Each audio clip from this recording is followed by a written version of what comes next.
This meeting is now called to order. Welcome everyone to the Township Council, Monday, November 22nd, 2021. After the salute of the flag, please remain standing out of respect to a former councilman, Albert Kawadi of Woodland Park, and retired fire department, and also for those individuals who lost their life senselessly in Kenosha, Wisconsin. Councilman Vanchery. Of the United States of America, and to the republic for which it stands, one nation, under God, indivisible, with liberty and justice for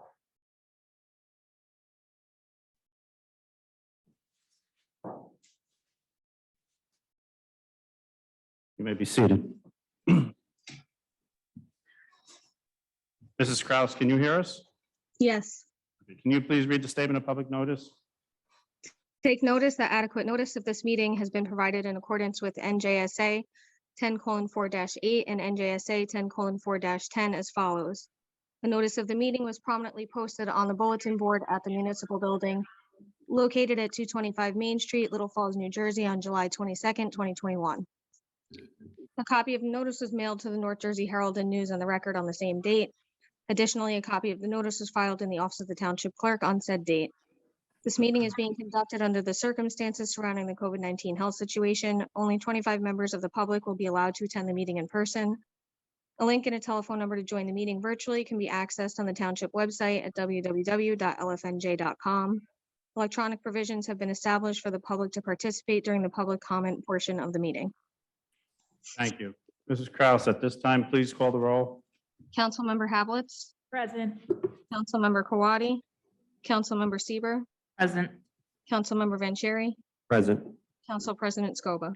Present. Mrs. Kraus, let the record show that members of the Board of Education, Mr. Mike Russo, Mr. Fred DeMarco, Mr. Doug Gangeli, Ms. Diana Cribbs, and Mr. Michael Murphy is in our presence, please. Okay. Thank you. Can I have a motion to approve the minutes? So moved. This is for the minutes of October 25th and November 8th. So moved. Moved by Councilmember Vanchery, Second. second by Councilmember Hablitz. Mrs. Kraus, please call the roll on the minutes of October 25th and November 8th. Councilmember Hablitz, Yes. Councilmember Sieber, Yes. Councilmember Vanchery, Yes. Council President Scoba. Yes. At this time, we're going to move the agenda around a little bit.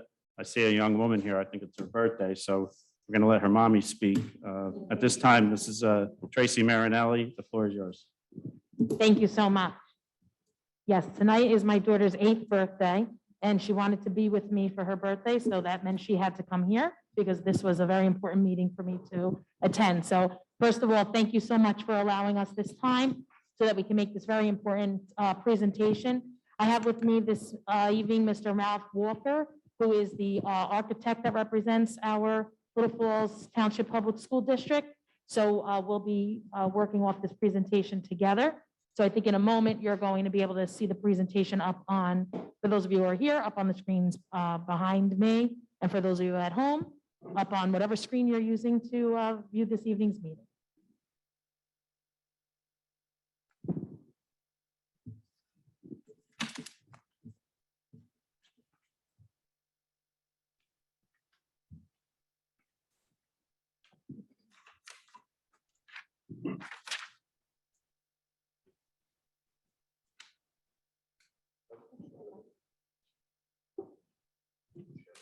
Yeah.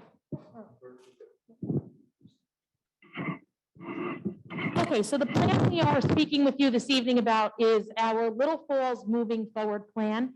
This is a referendum that is going out for vote on December 14th. So we started back a year ago, it has been already, with developing this plan. And 3 years ago, we had several meetings with members of the public coming over to the schools to develop our Little Falls Looking Forward. And that's our strategic plan that takes us to the end of this year. So we could go to, beautiful, perfect. So that was our Little Falls Looking Forward, where we developed a 3-year strategic plan for the Little Falls Township Public Schools. And within that plan, we set goals that we'll go over in a moment. And the administration, the Board of Education, we feel that all of the goals that were set forth by the community have been met, with the exception of what we need to move forward in this plan. It's also important right now to state and remind everyone that this administration and Board of Education have been very fiscally responsible and very trustworthy when it comes to the spending within that 2% cap and of the town's people's money. Within the capital reserve, we have been able to renovate every single bathroom at school number 2. We are going to be renovating every single bathroom at school number 3. We were able to do a full ionization project at all 3 buildings, which kept us in school in person all of last year. And we've done a number of exterior improvements that obviously you're able to see.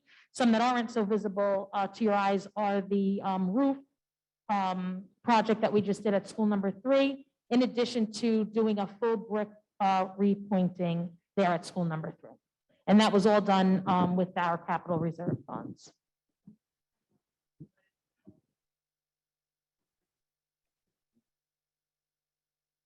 You need me to stop? Yeah, Okay, no worries, no worries. We deal with this all the time. We're good. Oh, I'm sorry. No, you're fine. You're not fine.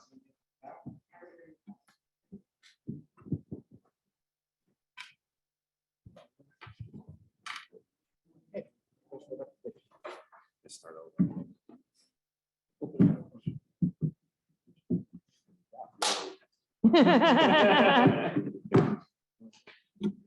Oh, there. Are you? We're up and Is she still, is Cindy? Oh, okay, Cindy is on, right? Yeah, we're running. okay. You're on. Is it easier for you to keep it like that? I Yeah, it can was, see it fine. was never off. We just need to admit that one person.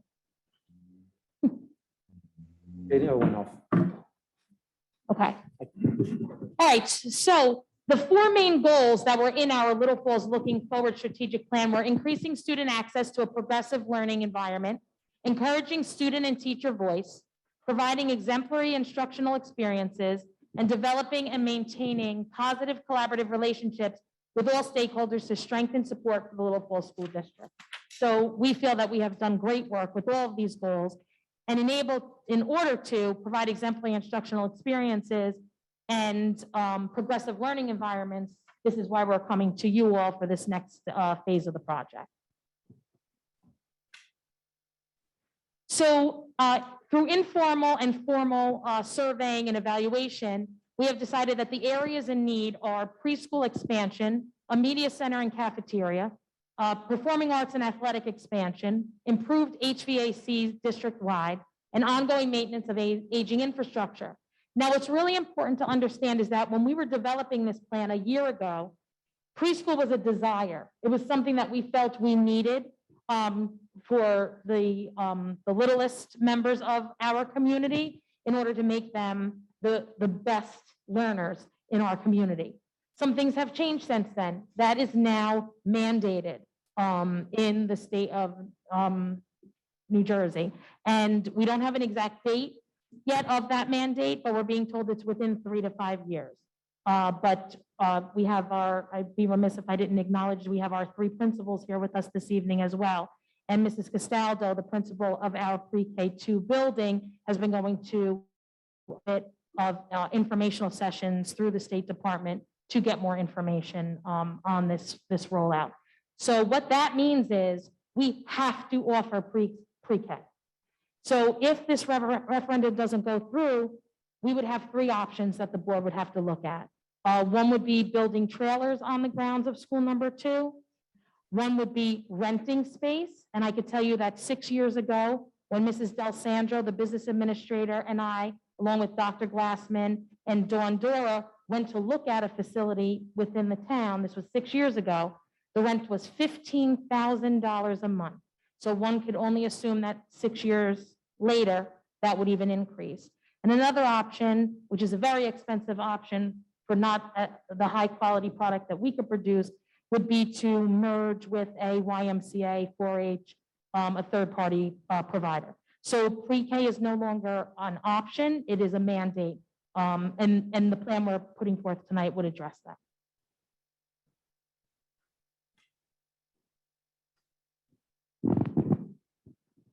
So first off, good evening. My name is Ralph Walker. I'm a senior project architect with RSC Architects, and it's really hard to follow your superintendent because she's so passionate about this, and we're so excited to be working with you.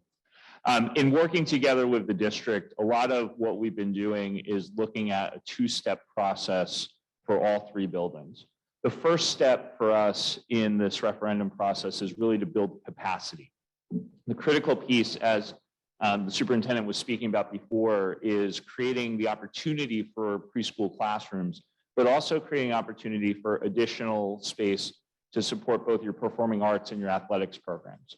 So our first step in achieving your goals would be to build additional capacity for those three spaces, for those three areas. The second step would be to renovate and to maintain the existing facilities. And as everyone knows, we've been going through a difficult time the last couple of years with COVID and the pandemic. And a big part of that has been improvements to our HVAC systems and requirements for, as we're wearing masks and dealing with all the ventilation requirements, looking at the infrastructure and looking for ways to make improvements to your existing buildings. So at all of the buildings we will be doing district-wide HVAC improvements. We're also doing some very basic things, doors and floors. Every floor in the district is aged out to a point where it needs to be replaced. The doors are inconsistent. They need updated hardware. So we're going through all of that across the complete district, and then going through regular ongoing maintenance and improvements to things like media centers and cafeterias as we go forward. So we're going to do this in a series of steps. So I'm going to walk you through each of the buildings as we talk about them. So the very first step, once the referendum passes, would be to do the expansion on school number 2. And for those of you who are familiar with school number 2, you have an image up right now, which is the site plan image of that building. So looking at it from above, looking down on the building, and you can see there's an extension on the bottom of the image there. You want to go to the next slide? That expansion is an expansion of 4 additional classrooms per floor, so a total of 8 new classrooms in this building, and then a new media center and new cafeteria. So that expansion allows for a couple of things. It allows for the new pre-K that we've been talking about. It also provides for swing space so that we can go back at a later date and then do the balance of the building in terms of interior renovations and maintaining the building while having a minimal impact on the educational quality that's provided there. You can keep going. This is a blow up just showing the expansion here. So you can see the light blue is the areas that would impact the existing building, and then the green is the overall expansion. One back, please. There you go. And this is a 3-dimensional view showing the extension. One of the things that we're trying to do in this referendum process is not only making the improvements to each of the buildings, but also to provide for a more open space, to provide the architecture to support what the goals of the district are in terms of bringing the outside in, and also providing for outdoor space. You can see in the foreground of these, we're looking at doing some outdoor seating areas, but also having expanded glass areas with a nice curved area that is part of the motif of the district overall. And you'll see that occur again and again in each of the 3 buildings. Go ahead. So what we're going to be doing is this referendum we are anticipating is to take this district out 30 to 35 years. So there would not be a need, we feel, and through the architect's analysis as well, to have to do anything else to these buildings for another 30 to 35 years. Well, anyone in education looks at these pictures and says, well, wait a minute, a media center, that's so 1998. How could that be progressive? This is what can happen so quickly. You blink an eye, and before you know it, you could be behind the times. So yes, a media center is something that school always should have had.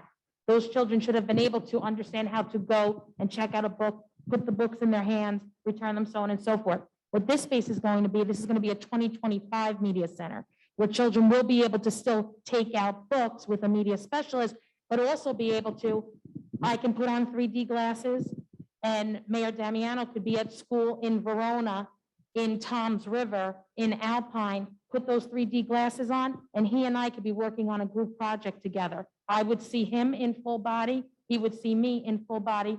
We would be working on the task together, but he would be in his town and I would be in mine. So it'd be a combination of catching up and moving ahead, okay? These are some inspirational images. Think children's section of Barnes and Noble with a Genius Hour apple infusion. And of course, my eye goes immediately to the honeycomb ceiling because we have to infuse our mascot and colors in that way. I want to make sure that everyone knows, yeah, and you can keep going, that within these classrooms, there are restrooms. That's why you don't see restroom additions. That is by code. Preschool and kindergarten classrooms need to have bathrooms inside. And as was stated before, we are building capacity because we need spaces for large groups of students to go. Places for us to have our holiday shop and our recreation department come in and our shows and things like that. And again, here, this preschool area. I'm going to let Ralph talk about the HVAC, but I want to say something that is not a cause for anyone to be concerned. It is a reality. We have asbestos flooring in the schools. That is what flooring used to be made of. It is not dangerous unless it is peeling or crumbling. That is not the case.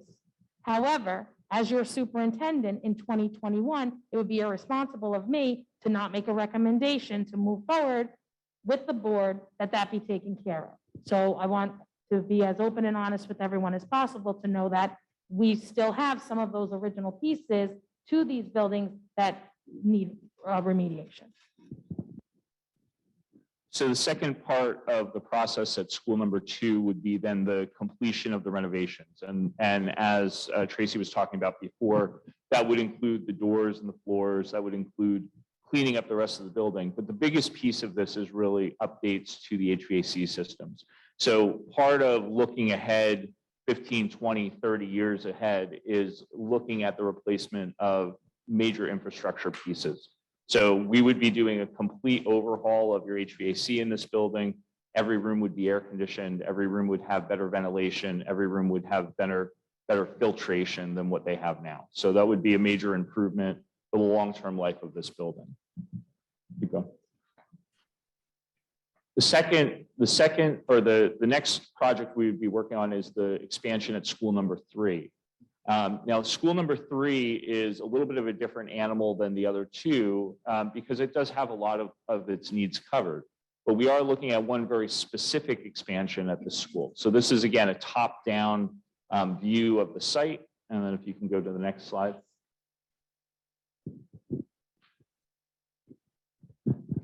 So what we're looking at here is a cooperative learning room addition. And this space is really designed to allow for some very specific learning opportunities that don't currently exist in this school. So this is a space that is designed for project learning. It's designed for interactive learning. It's a flexible learning space that allows for. Can you mute your lines if you're on the video, if you don't mind?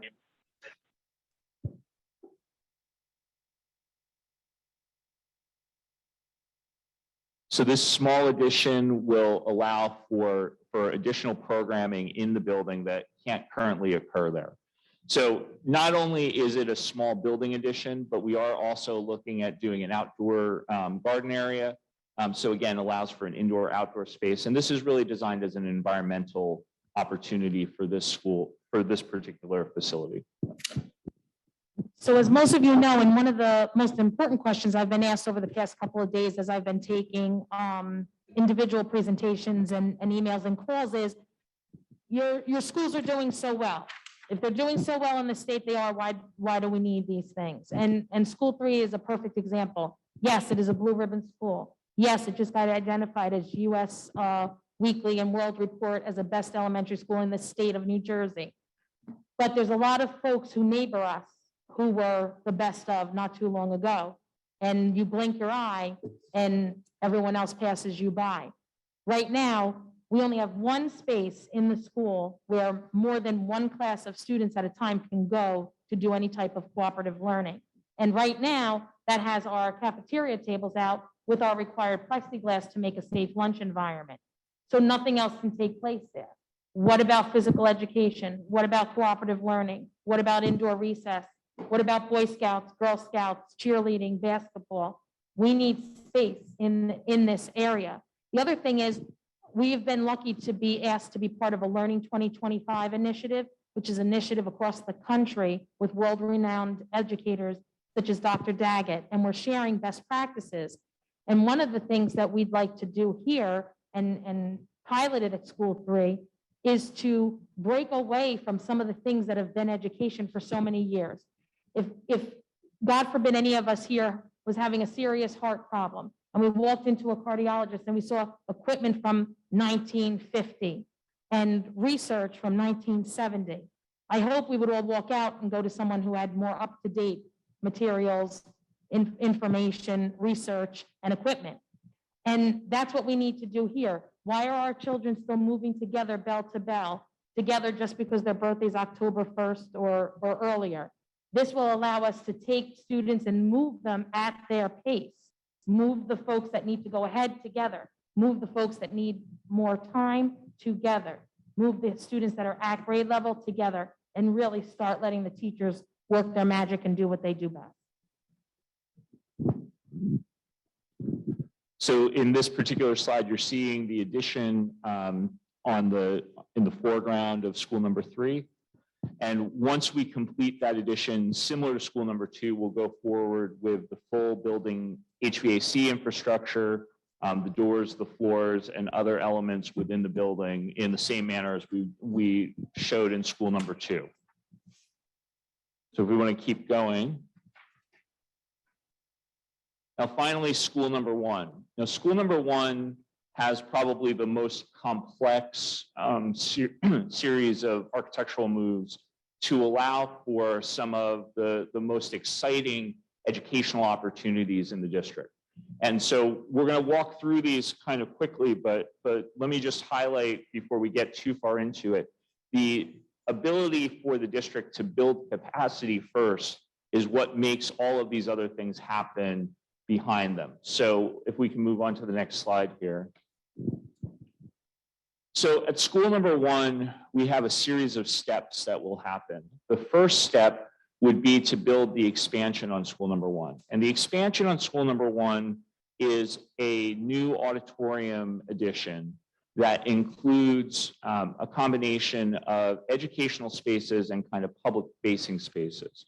So the new auditorium, which is at the top of the page, would include seating for full school assemblies.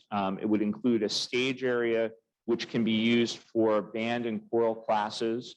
It also will include an outdoor space that opens into the auditorium to allow both for overflow seating and then also for indoor-outdoor performances.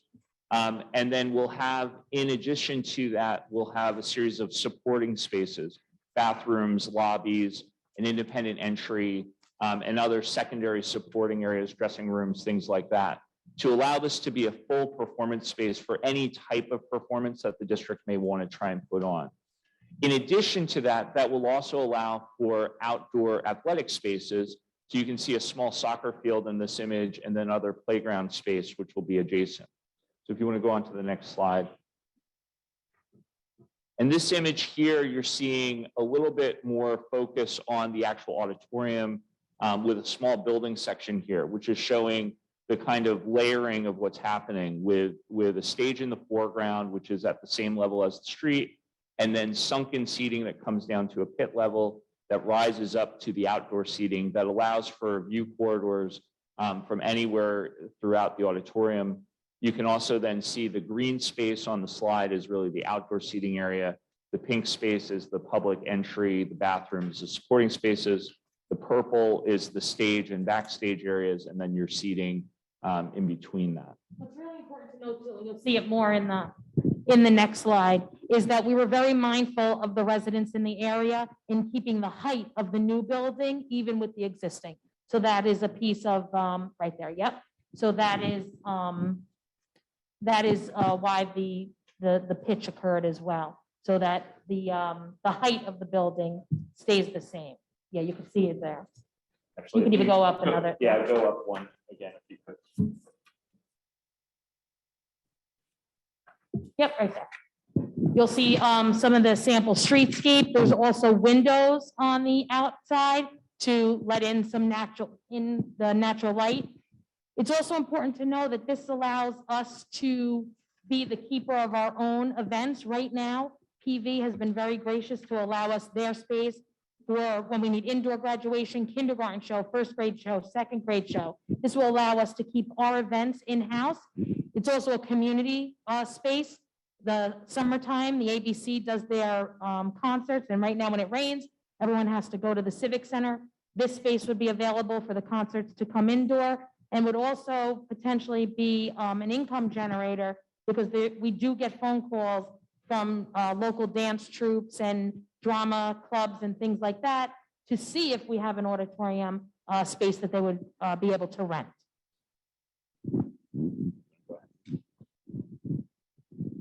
Again, these images here are showing the addition. Whoop, a little too far. Go back.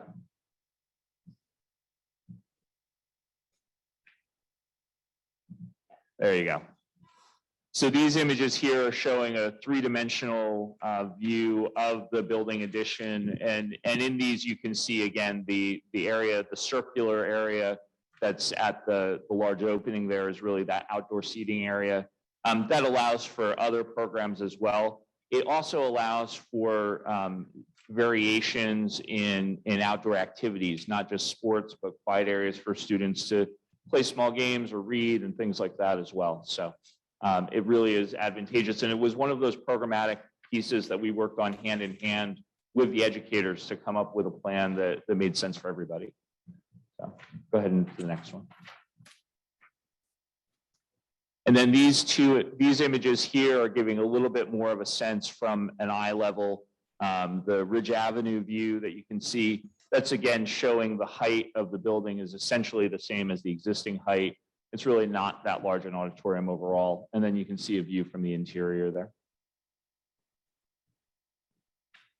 And these images here, similar to what we showed in the previous slides, these are really aspirational images of what the auditorium might be.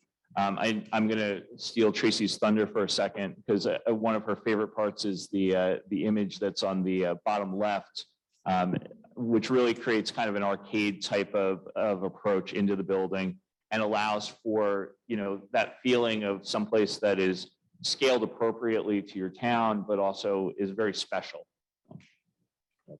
Yeah. So the building would be complete on both sides. You would walk through essentially in that photo.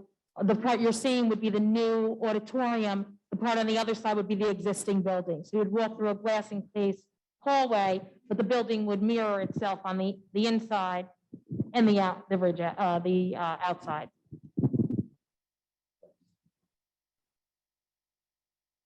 So what this space also does, it opens up other areas.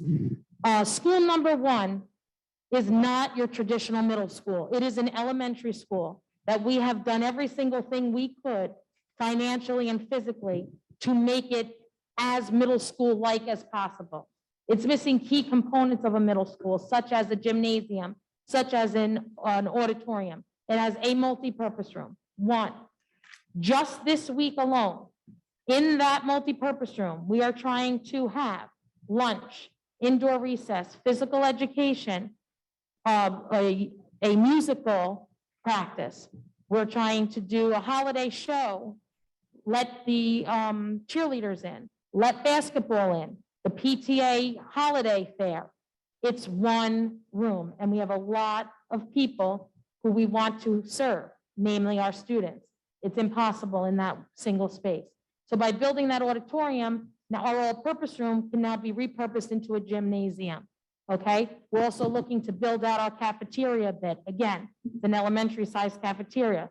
Build out a bit, give tables and chairs so that the middle schoolers can eat lunch comfortably, and we could have some culinary arts types of activities and clubs and things that we cannot offer in our limited space. We also have a room, the current band room, that we would house our child study team in. Right now, those folks are spread out all across the district. We would have them vacate their area, and we would have a child study team office where the director of special education, the child study team members would all be in one area. That helps for business efficiency, but also confidentiality. A lot of times, students and parents dealing with special needs issues want to be kept confidential. And what we love about this space is it has a door to the inside corridor and it has a door to the outside. So if we needed emergency personnel or someone needed to come in and didn't want the whole world knowing they were coming, it gives easy access to the exterior. Here's some of the images that we've been looking at in terms of, again, the aspirational aspects of this. I think if you look at the gymnasium images, they give you a good sense of what we're trying to accomplish overall. And similarly with the cafeteria, we talked before about the motif of the curved glass. You can see some images that start to take that on as well. All of this is to say that we're taking school number one and looking at ways to make it a state-of-the-art middle school, not just for today, but for 10, 15 years from now. You want to keep going? So the next few slides, we're going to talk a little bit about what is included in the referendum budget. And let me just say, as we got into this, one of the things that this Board of Education and this administration has done very carefully has been to work with us in terms of looking at budgeting throughout this entire process.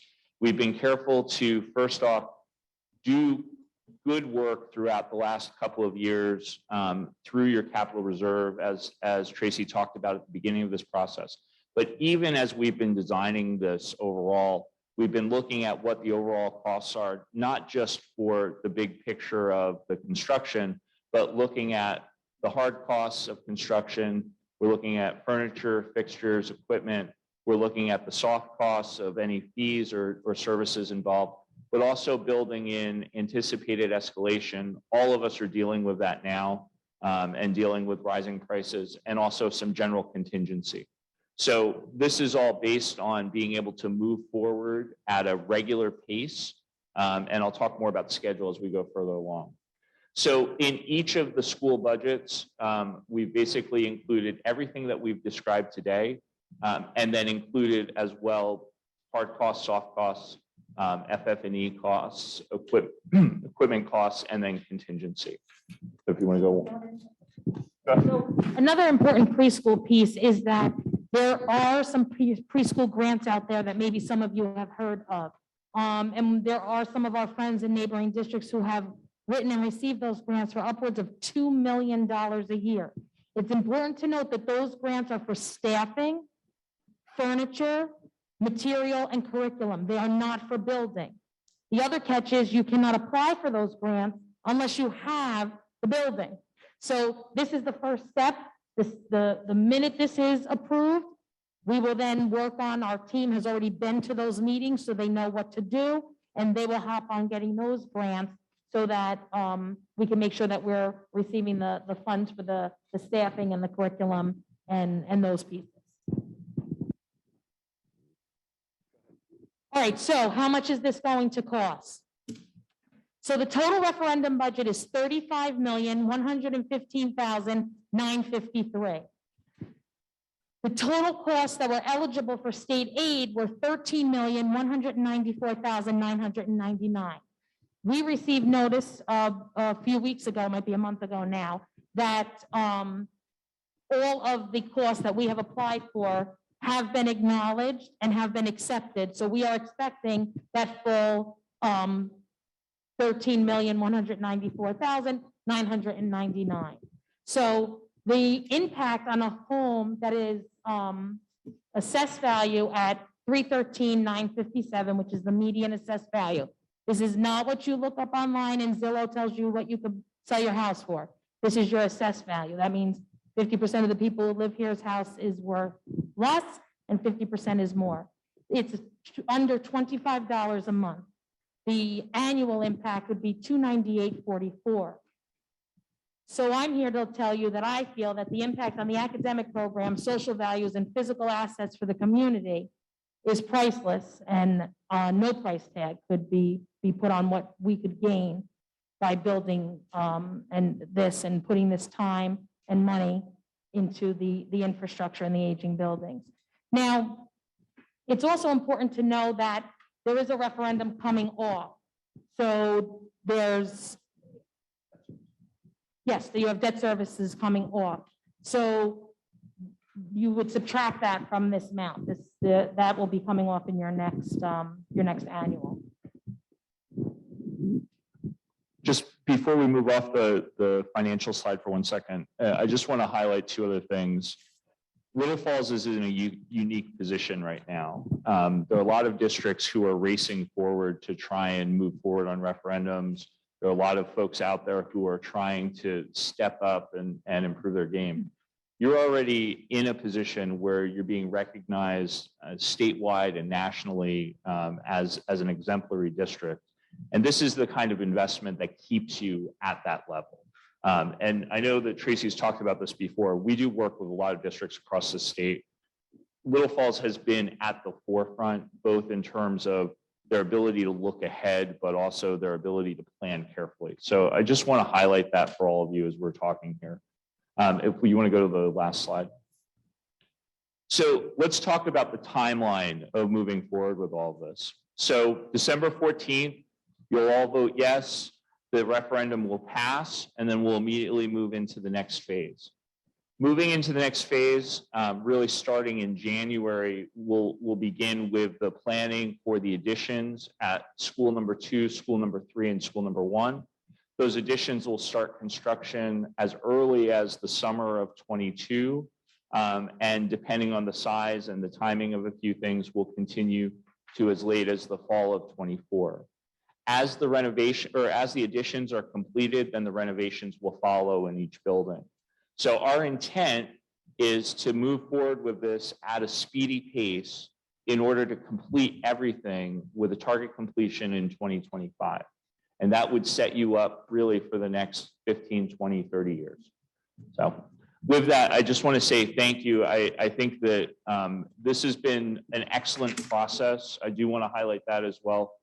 Little Falls as a district, the Board of Education, the administration, the educators, everybody who's been involved have all rolled up their sleeves and really gotten into this in a very careful and thoughtful manner. And I think it really goes to Tracy's leadership as superintendent. She's done an amazing job. So Thank you so much. My final words are, let's join all together so we can continue moving forward. Thank you.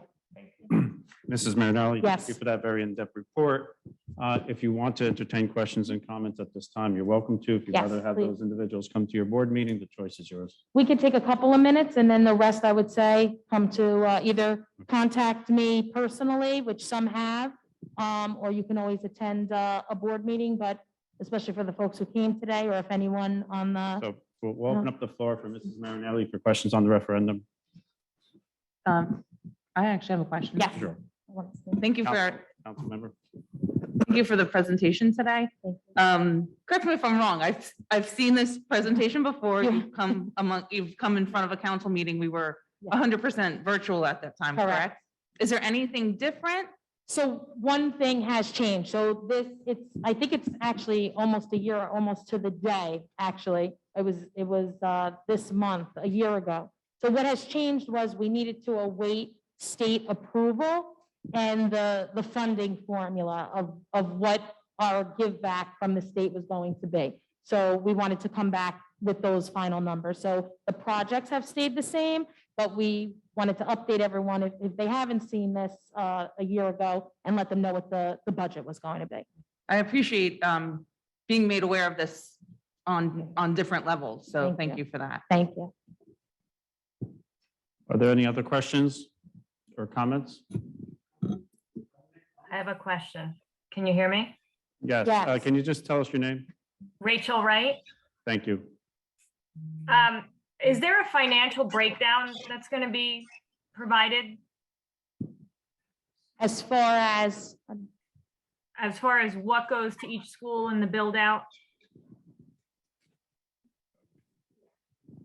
So part of the process with the state was that we had to provide detailed budgets that are available, and that include a detailed breakdown for all of the projects. So it broke down between both the additions and the renovations, broke down between all of the different types of construction, as well as any fees, equipment, furniture, all of the above. So that was all included as part of the overall package, which was filed with the state. And then that information is what was used for the state funding formula that was provided. Excuse me, Rachel, for the record, can you tell us your address, please? 89 Prospect Street. Thank you. Thank you for your question. Are there any other questions or comments? Yes, Well, I have a multi-question. go ahead. So can you tell us what the total amount of the bond with interest is that you guys have assessed it as with the, whatever the 2.75% is? Correct. 35 million. 35,115. Here it is. Yeah, 35,115,953. But that's what the bond is. What is that? What is the total once the interest is added on? Like what's the total paid back? That's it. That's with the interest. That's everything in. And then once the eligible projects are completed and approved, then the state comes in to check those, provides us with funding, and that money goes in to pay the bond down. Okay, so that happens after. Correct. So we Okay. have to put up the 35,115,953, and then they'll come back with the 13,194,999. And as they do, we put that in to pay the bond down. Okay. Do you have another question? How many kids are there 865 kids total enrolled right now? It's right now, I think it's actually 900 on the dot.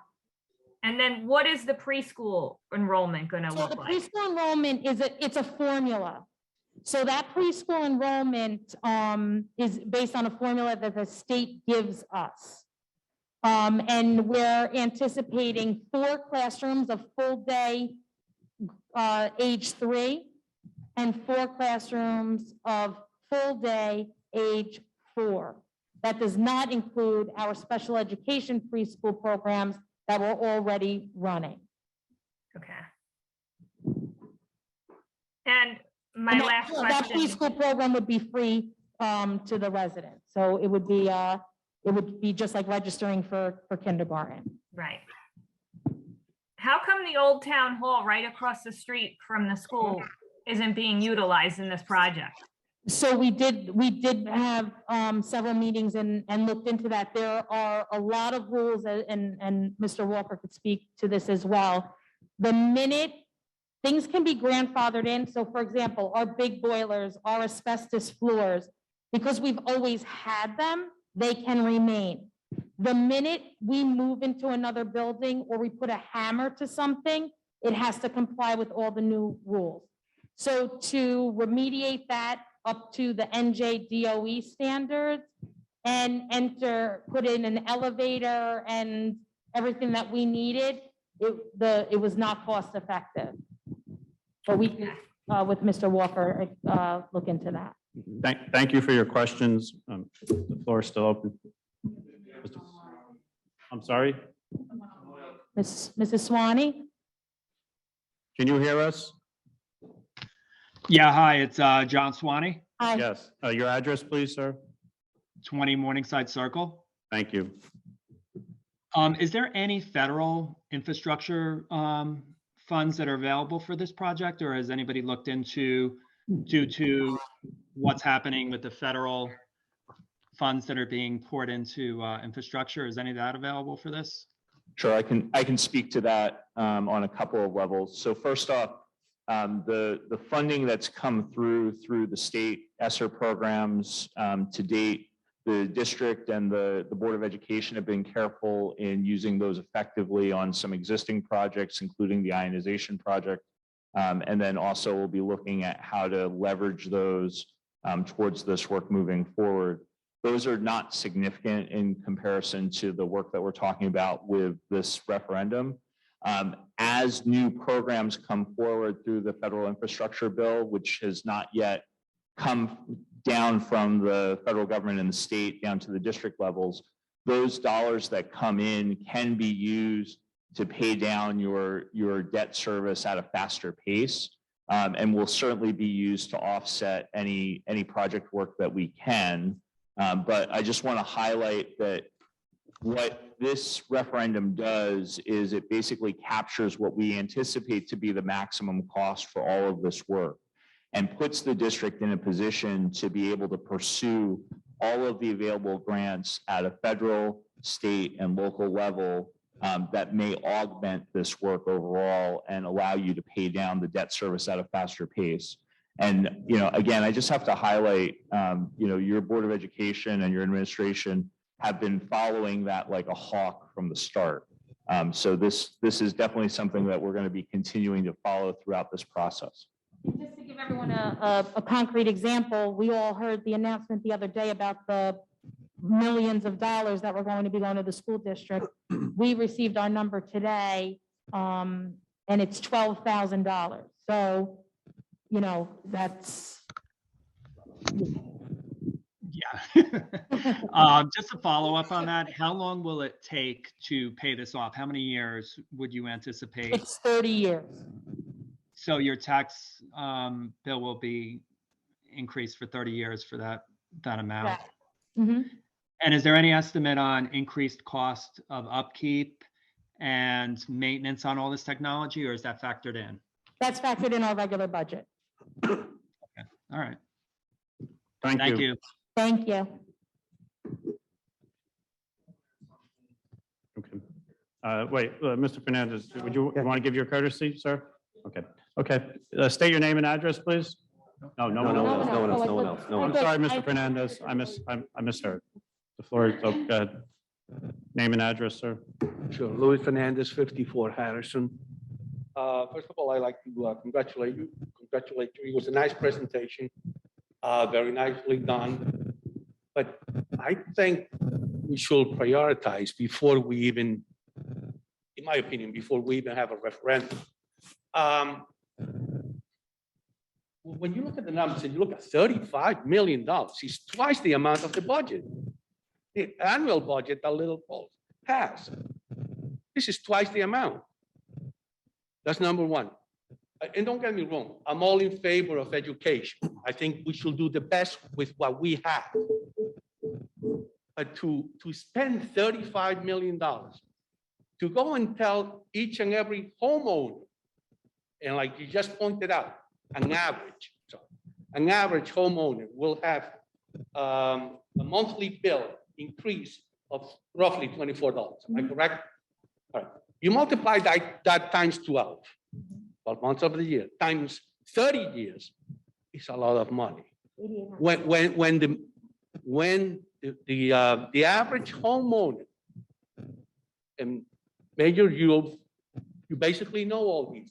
I think I read once that 35% of the homeowners in Little Falls are senior citizens.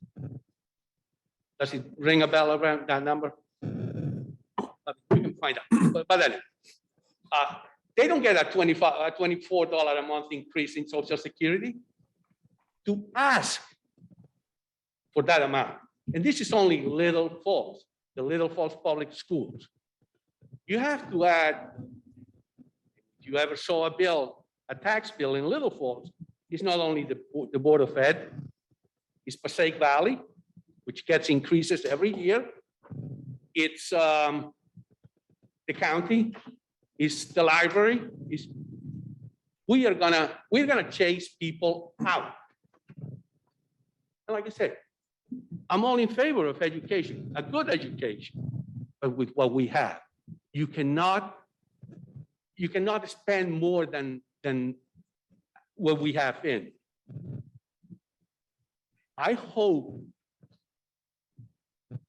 Honestly, I hope the referendum doesn't go through. And for the federal government or the state government, whoever, I'm sorry, I didn't understand quite well, to enforce these things on the public. Get out of the question. Every homeowner in Little Falls should get on the phone with the state rep and tell them what a nincompoop they are if they enforce these. This will benefit, this is a common thing that affects each and every homeowner in Little Falls, each and every resident in Little Falls. And to push it down the throat, that we have to have this, to me, it's unconstitutional. To me, it's the epitome of stupidity. Mr. Fernandez, thank you for your comments. I'd like for Mrs. Marinetta to respond. So I I, don't think the correct, one moment, I don't think the correct sentiment of being pushed down one's throat. We live in a democracy, and this will come up for a vote. So nothing's being pushed down anyone's throat. This will be a vote by the public. Ms. It will be Marinelli? held by the public, Mr. Scova. No, it's But- Councilman Scova. If you're going to address this audience, I said it's Mr. Councilman Scova. Scova. in I this said audience. Mr. Scova. No, Did I that's not? not accepted. Mrs. Marinelli, you want to answer? so I appreciate you being here this evening. I appreciate your comments. Just one thing that I want to make sure I mention is that when you reference to the referendum chasing people out, there's a lot of research that I could bring to your attention about the number one thing to draw people in is the school. So I have to beg to differ with you. If this goes down, we're going to definitely chase people out because the schools are what draw people to the area. So the research shows, and all the realtors have the research as well, that people want to move into a town and want to buy houses. The reason the houses in Little Falls have been selling at high prices and rates is because our schools are doing so well. And we want to continue that for the homeowners. Okay, I agree with you, okay? But you have to also understand that 60% of the homeowners in Little Falls, they are in a flood area. You know how much money they have put into the flood area? Which is more important, to have a roof over your head or to have a building with the state-of-the-art library, cafeteria for the kids? Let's have those kids, because let's say, all those 60% of those homeowners, they have families, they have kids that attend your school. Shouldn't be more important that they have a roof over their head, a house that doesn't flood every 3 years? Mr. Fernandez, I think your point's well taken. You don't want to support the referendum, and you made your point. I think that's fine. Well, what, Mr. Scova, why do you keep interrupting? No, because we're going to be moving on, sir. You said the same thing 3 times. You don't want to support No, the I did referendum. Yes. No, I did not. I was making a point Right. with the homeowners. And you did make your point, sir. And we hear you. You made your point. Thank you. Can I also say something? Who's speaking?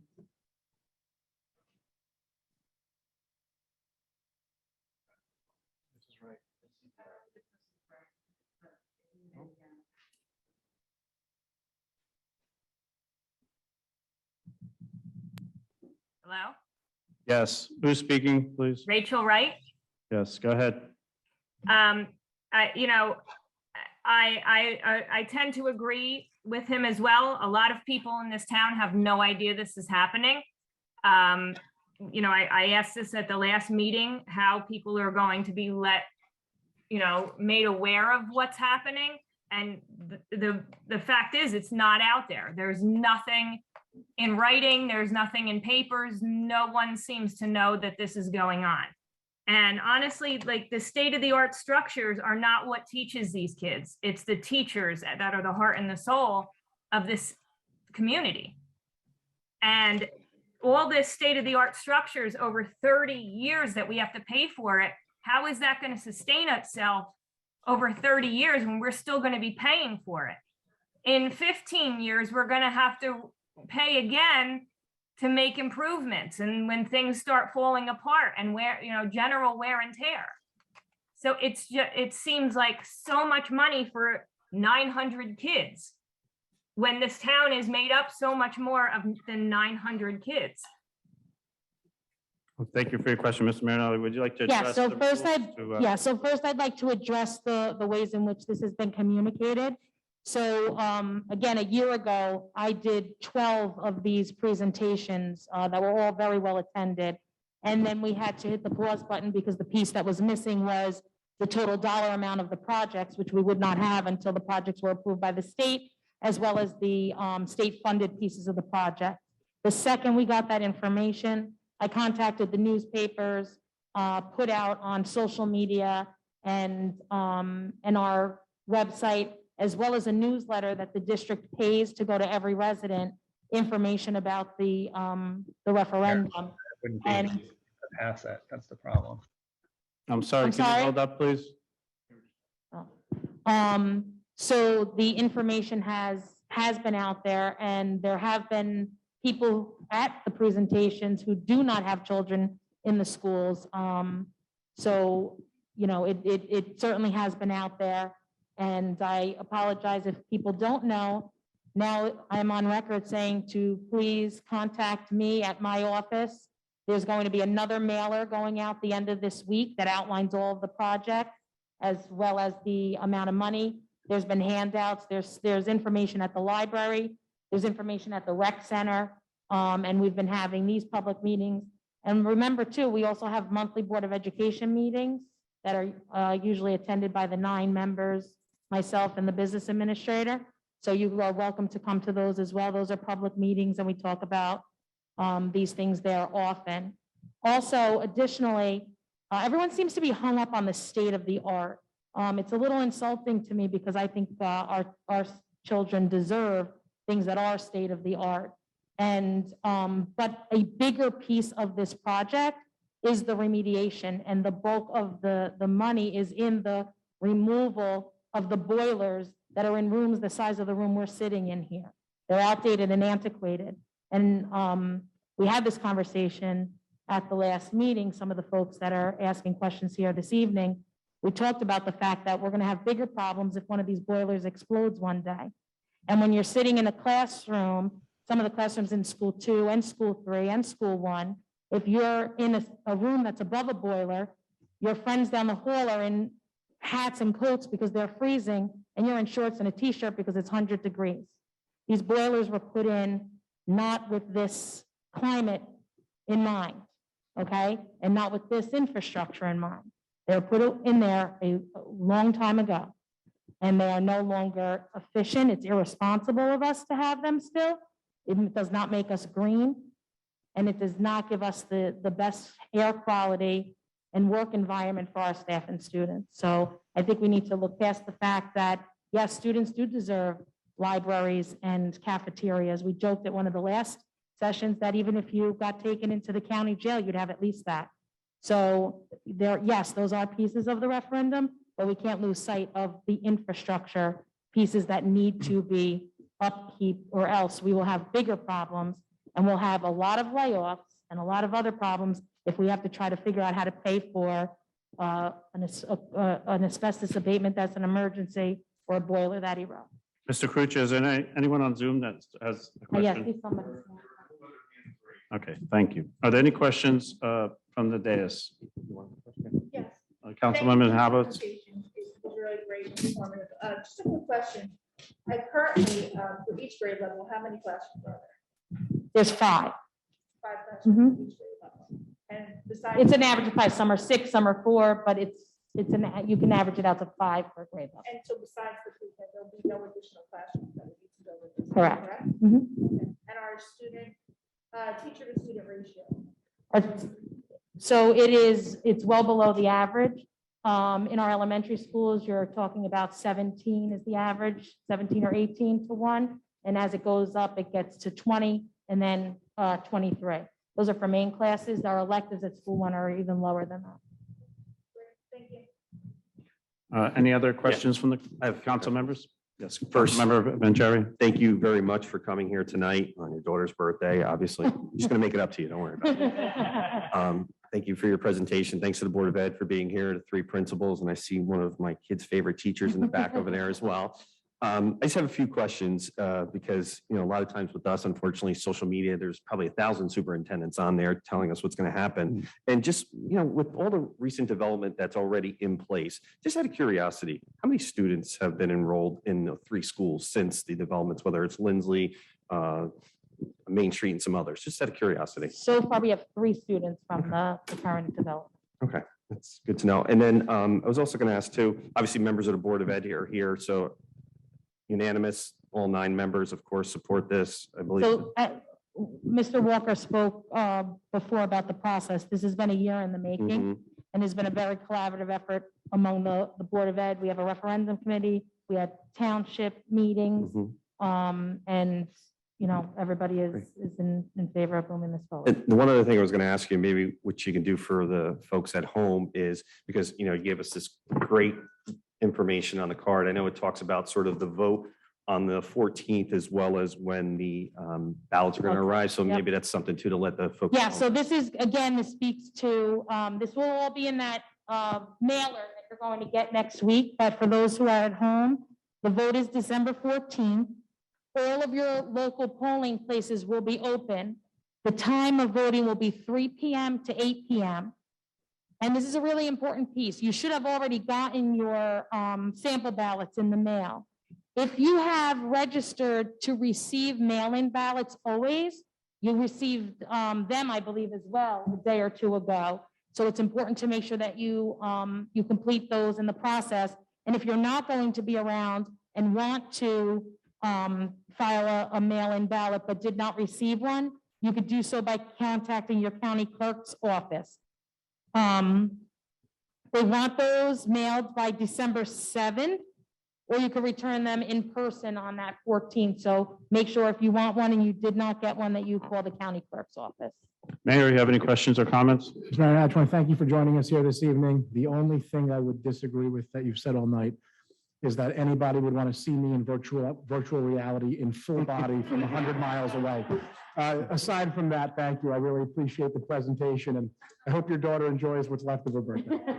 Thank you very much. And if anyone has any additional questions, please, my email address is T, M as in Mary, ARI, N as in Nancy, ELLI @lfschools.org. Mr. Karakin's Thank you. raising his hand. Mr. Kusia, we have a question from someone on Zoom? Yeah, hi, it's John Swanee again. Oh. Sorry. No, that's okay. No. I was looking for Mr. Karakin, and then you, hi, how are you? Hi, I do want to start by saying that I do agree with you that education draws people in, and I agree with you that our kids got a great education in the Little Falls public school system. Thank you. Thank you.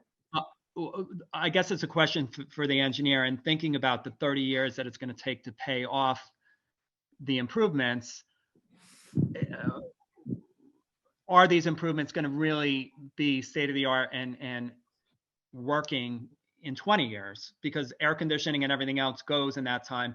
And then what do we do with replacing all that? And we still have 10 years to pay. Is there any way to shorten that amount of time?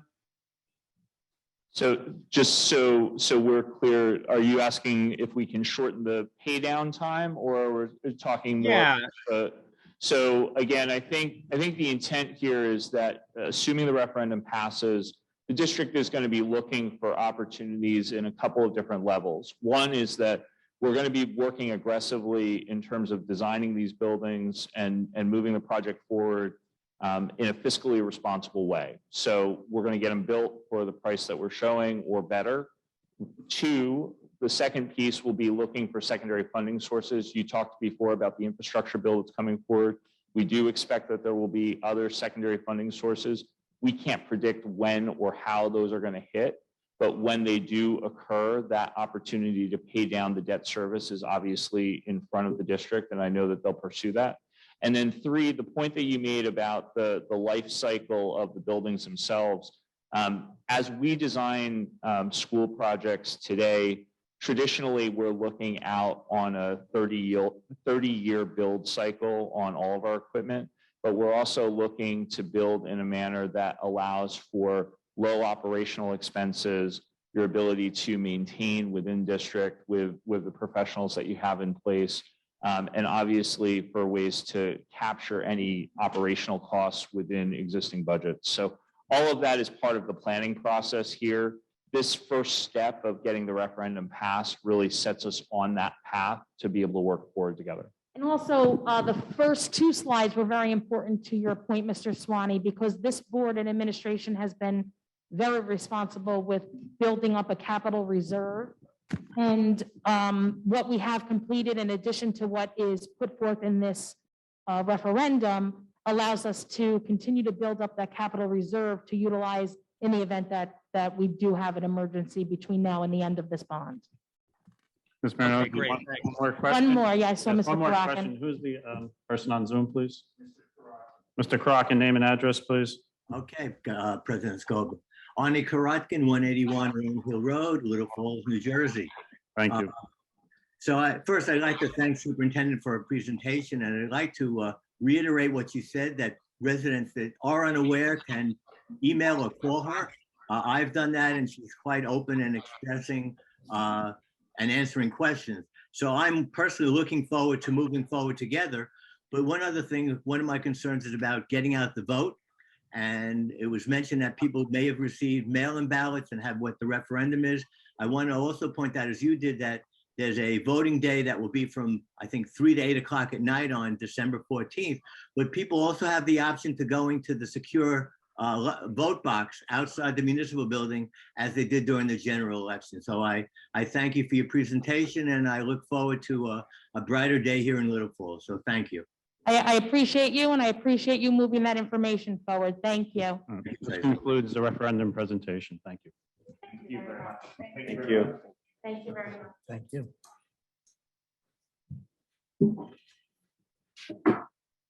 Those that don't want to attend the rest of the meeting, you're welcome to move on and go about your business. If you want to stay for the rest of the council meeting, you're more than welcome to. All right, we'll move on to council reports. Council member Hablitz. Thank you, Council President. So I just wanted to give a little bit of information about things that are going on with the library for this holiday season. There's a lot of happenings. The first would be their holiday glass plate painting, which is going to be on December 7th at 7 p.m. And by popular demand, they had to add a second session on December 14th at 7 p.m. Also, there is a gingerbread house making workshop Saturday, December 4th. There's 2 sessions, one at 11 a.m. and one at 1 p.m. Both of these can be registered. You can register for them on the library website. Okay. The gingerbread house making workshop goes in conjunction with something that's being sponsored by the Little Falls Biz. Thank you. Excuse me, Mr. Jindal, can you? Nelson, can you please close that door? Thank you. I'm sorry, Councilman Havers, continue. No problem. So the gingerbread house making workshop is really to set off something that's going to take place in conjunction with the Little Falls Biz, which is our business association. They're going to have a holiday party at the library on December 11th from 1 to 3 p.m. They're going to be showing the Muppets Christmas and judging the annual gingerbread house contest. So you'll make your gingerbread house at the workshop, and then it will be available to participate in the contest that is on the 11th. Also, I wanted to make note that the Little Falls Biz is asking our Little Falls business owners to light up the town with the holidays coming. We really would like the town to look nice and bright with lots of holiday lights. So the Little Falls Biz is hoping that all of our local businesses will decorate by November 27th. The Little Falls Biz is also hosting a breakfast with Santa for our residents. It will be December 4th. They have 3 sessions from 9 to 10 a.m., 10:30 to 11 a.m., and 12 to 1 p.m. You can register with the Little Falls Biz, stopping at Pencil Works to purchase tickets. Lastly, I wanted to just talk about the Friends of the Library. The Friends of the Library had a recent successful dine and donate at Wendy's. They'll also be having their next meeting tomorrow night at 7 p.m. at the library. And their next fundraiser will be a personalized Little Falls Christmas ornament that they will be selling at the library for $15 each, with all of the proceeds going to the Friends of the Library. The sales date will be announced soon. And that's all I have. Oh, actually, I'm sorry, I have one more thing. I just wanted to acknowledge and congratulate our Junior Hornets football teams this weekend. They played in their Super Bowls, both the Pee Wee and senior teams, and won on our brand new field. So it was a great night. Congratulations to them. Thank you, Councilmember Hablitz. Councilmember Vanchery. Thanks, Council President. First, I want to start off and just express my sympathies to our colleague, Councilman Kawadi, who lost his dad a couple days ago. We had a chance to go pay our respects before the meeting, but just, he's not here, but obviously all of us in the room are thinking of him. Just some updates on my end, from a Transportation Committee standpoint. We are finalizing the details on the start date of when the speed humps are going to be installed on Jacobus and Van Pelt. We should have an update this week from the engineers in terms of the start date. Once we do, the plan is to send out letters to the residents on both Jacobus and Van Pelt to let them know when the work's going to start, how long they're going to be there, just to make sure that they're expecting could be a little bit of disruption on their street that day. But we're glad that that's finally coming through, and the weather looks nice over the next week, so should be able to install them without any issues. I know Councilwoman Hablitz mentioned too over the weekend, congrats to the two levels of football, the Pee Wee and the senior divisions for winning the Super Bowl. Also kudos to the 12U Lady Hornets softball team that just recently won their league. I know Mr. Pace is here from the rec department. I just want to give kudos to Mr. Pace and Mr. Tyler Pissarro. There was a great season, at the rec this year with soccer as well as football and tennis. So thank you for pulling that all together. And now off to the next stage with the winter sports. If you have families out there who haven't registered yet, there's a number of different programs upcoming, including indoor soccer.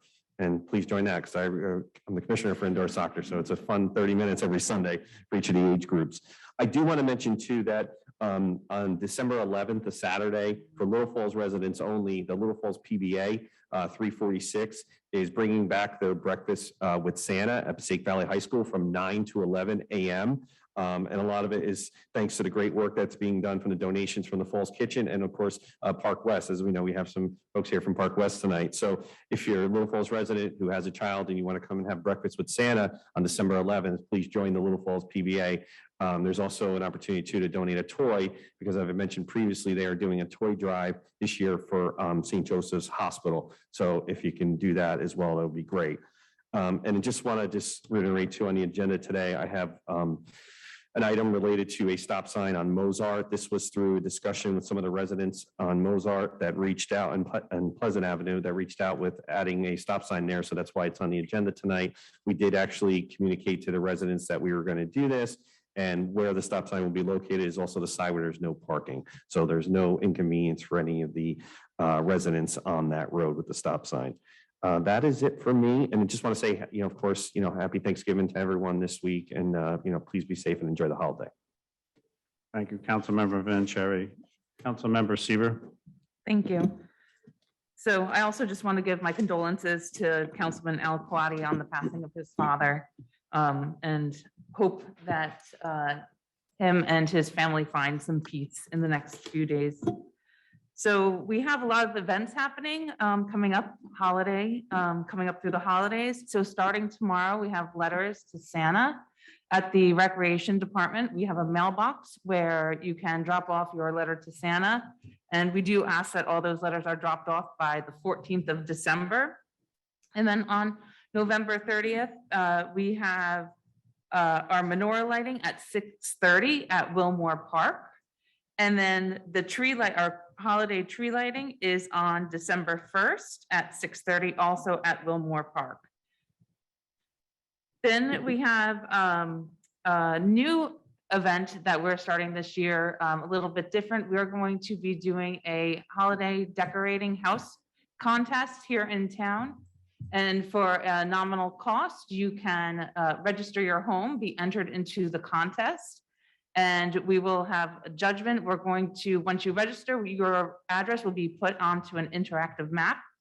This will also allow the ability, I know some families have the tradition where you get in a car, you get some hot chocolate, you drive around and look at holiday lights, really kind of puts you in the holiday spirit. So this is a great way to draw people to our town, really show off our festivities and the holiday lights, and then hopefully walk away with bragging rights and a trophy. That is all I have tonight, but more information on the decorating contest to come. Just to comment on that decorating contest, maybe we could get together with the mayor and arrange the senior bus to take out the seniors one night to go around to see the homes that are lit up in this festive manner. So maybe we could get together, yourself and I, and work those details out. It's a great 'Cause idea. I know some seniors, which leads me into my report for the holiday party coming up. I've already called me and says, oh, Councilman Scoba, it's getting dark really soon. Yeah, unfortunately, that's what happens, right? It gets dark in the winter. So the holiday party is on the 17th. And if you want to attend and you're a senior, please reach out to Mr. Pace, Mr. Pissarro, call the council members, call Cynthia Kraus, Mr. Kucha, and we'll get you on that list for that great evening that's going to be coming up on the 17th, December. Moving on, Mayor, the floor is yours after your report. If you would go into the proclamation that you have for us tonight as well. Absolutely. Thank you, Council President. First and foremost, our thoughts and prayers are with Councilman Al Kawadi and his entire family on the passing of his father. Next, as Councilwoman Sieber indicated, our menorah lighting will be November 30th with the tree lighting on December 1st. I want to wish a happy Hanukkah to our Jewish community. Hanukkah starts this weekend, and I hope they have a joyous and wonderful 8 days of light. As far as our Little Falls Hornets football team, huge congratulations to the two squads who brought home Super Bowl championship trophies to Little Falls this year. It's an extremely competitive league. We were lucky enough to be the host community of the Super Bowl this year, and even luckier to have two of our teams not only in it, but win the entire Super Bowl in their division. So congratulations to all of those kids. Hopefully soon, when the rec center renovations are completed, we'll be able to invite all of them there to recognize them and this incredible accomplishment. Finally, before I get into my proclamation, I just want to wish the entire community a happy and joyous Thanksgiving. Hopefully everybody gets some rest over those 1 or 2 days. I know I can certainly use some, and I hope everybody else in town can get the rest that they may need. Finally, I have a proclamation this evening. Mayor, excuse me, before you go into proclamation, does anyone have any questions or comments on the mayor? Mayor, can you just comment on the recreation floor at this? Yes, the recreation floor this was a project that was actually approved almost 2 years ago at this point. It was delayed slightly because there was determined to be mercury in the prior floor that was poured in the recreation center. It delayed the project because the cost was a little bit more than originally anticipated. It was not dangerous, much like asbestos, unless it is cracked and broken and making its way into the air. It was tested and rigorous testing was completed. It was not dangerous for anyone that has played on it in the past, but it could pose a potential liability for the future. It was also at the end of its real useful life anyway. So the floor is being completely renovated, and it is actually, the old floor is already ripped up and disposed of. The new floor, the underlayment and soft padding of the mat is already laid. And on top of that is now the first 1 or 2 layers of the new gym floor that is going in there. So we are approaching the conclusion of the renovations within the recreation center on the main basketball floor or multi-purpose floor. It will be striped for indoor pickleball, which everybody knows in Little Falls has become an extremely popular sport, thanks to Councilwoman Sieber and her great idea to bring us pickleball. It will also have a real volleyball net set up that will be installed into the ground for a real, again, volleyball game, not the ones that are on light stands that get blown over with the wind. So it is going to be a real multi-purpose gymnasium floor for us there. And I'm excited to have that for all of our kids here in Little Falls who certainly use it on a regular basis. Mayor, proclamation. Sure. The proclamation this evening is recognizing National Diabetes Awareness Month. And it reads, whereas diabetes is a chronic disease affecting more than 34 million American adults. And whereas diabetes affects how your body turns food into energy and can cause other health problems, including heart disease and stroke. And whereas each form of diabetes, such as type 1, type 2, and prediabetes, can affect everyone of any age group. And whereas during the month of November, we as a community can bring awareness to the symptoms and risks of diabetes. Now, therefore, be it resolved that I, Mayor James Belford Damiano, on behalf of the Little Falls Township Council, do hereby proclaim November 2021 as National Diabetes Awareness Month in the Township of Little Falls. Thank you, Mayor. Mr. Pace, would you like to approach the podium and pitch the senior luncheon?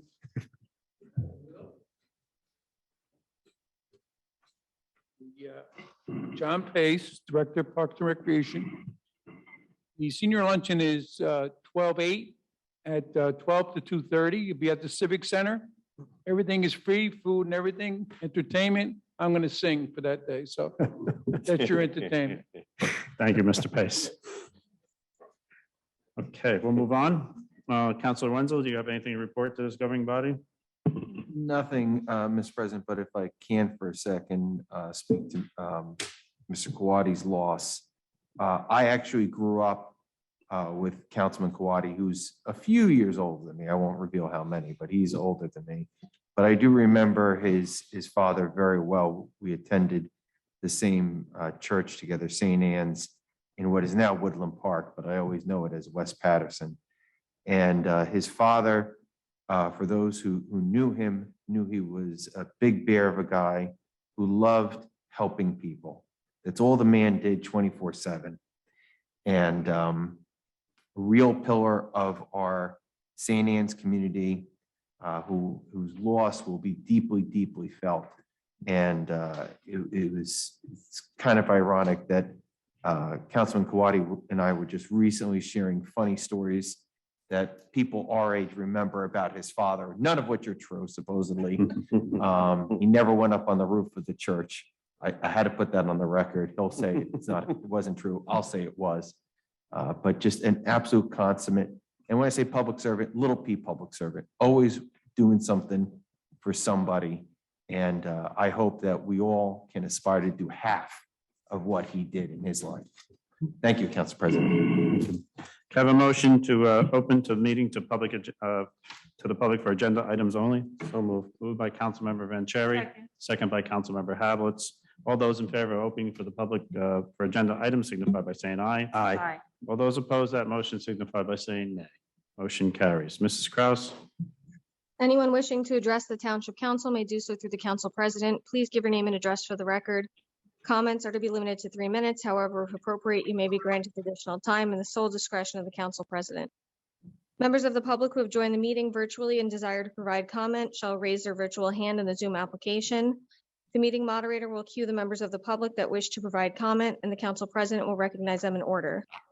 Members of the public who have joined the meeting by calling in must press *6 to mute and unmute themselves and *9 to raise their hand. Members of the public who have joined the meeting via the Zoom application must click the reactions icon and then the raise hand icon. Please give your name and address for the record. Once the process is complete, we will return to the regular order of business. Thank you. The floor is now open. Luis Fernandez, 54 Harrison Street. I'm gonna continue on my comments. And I was saying when I was interrupted that one thing that Superintendent Marinelli said, and she stressed on that, is the capacity and expansion. Large rooms for a large amount of students to go to. But on the other hand, she answered a question and says, how many, after all this new development that is coming into town, I think it was you who popped the question, Mr.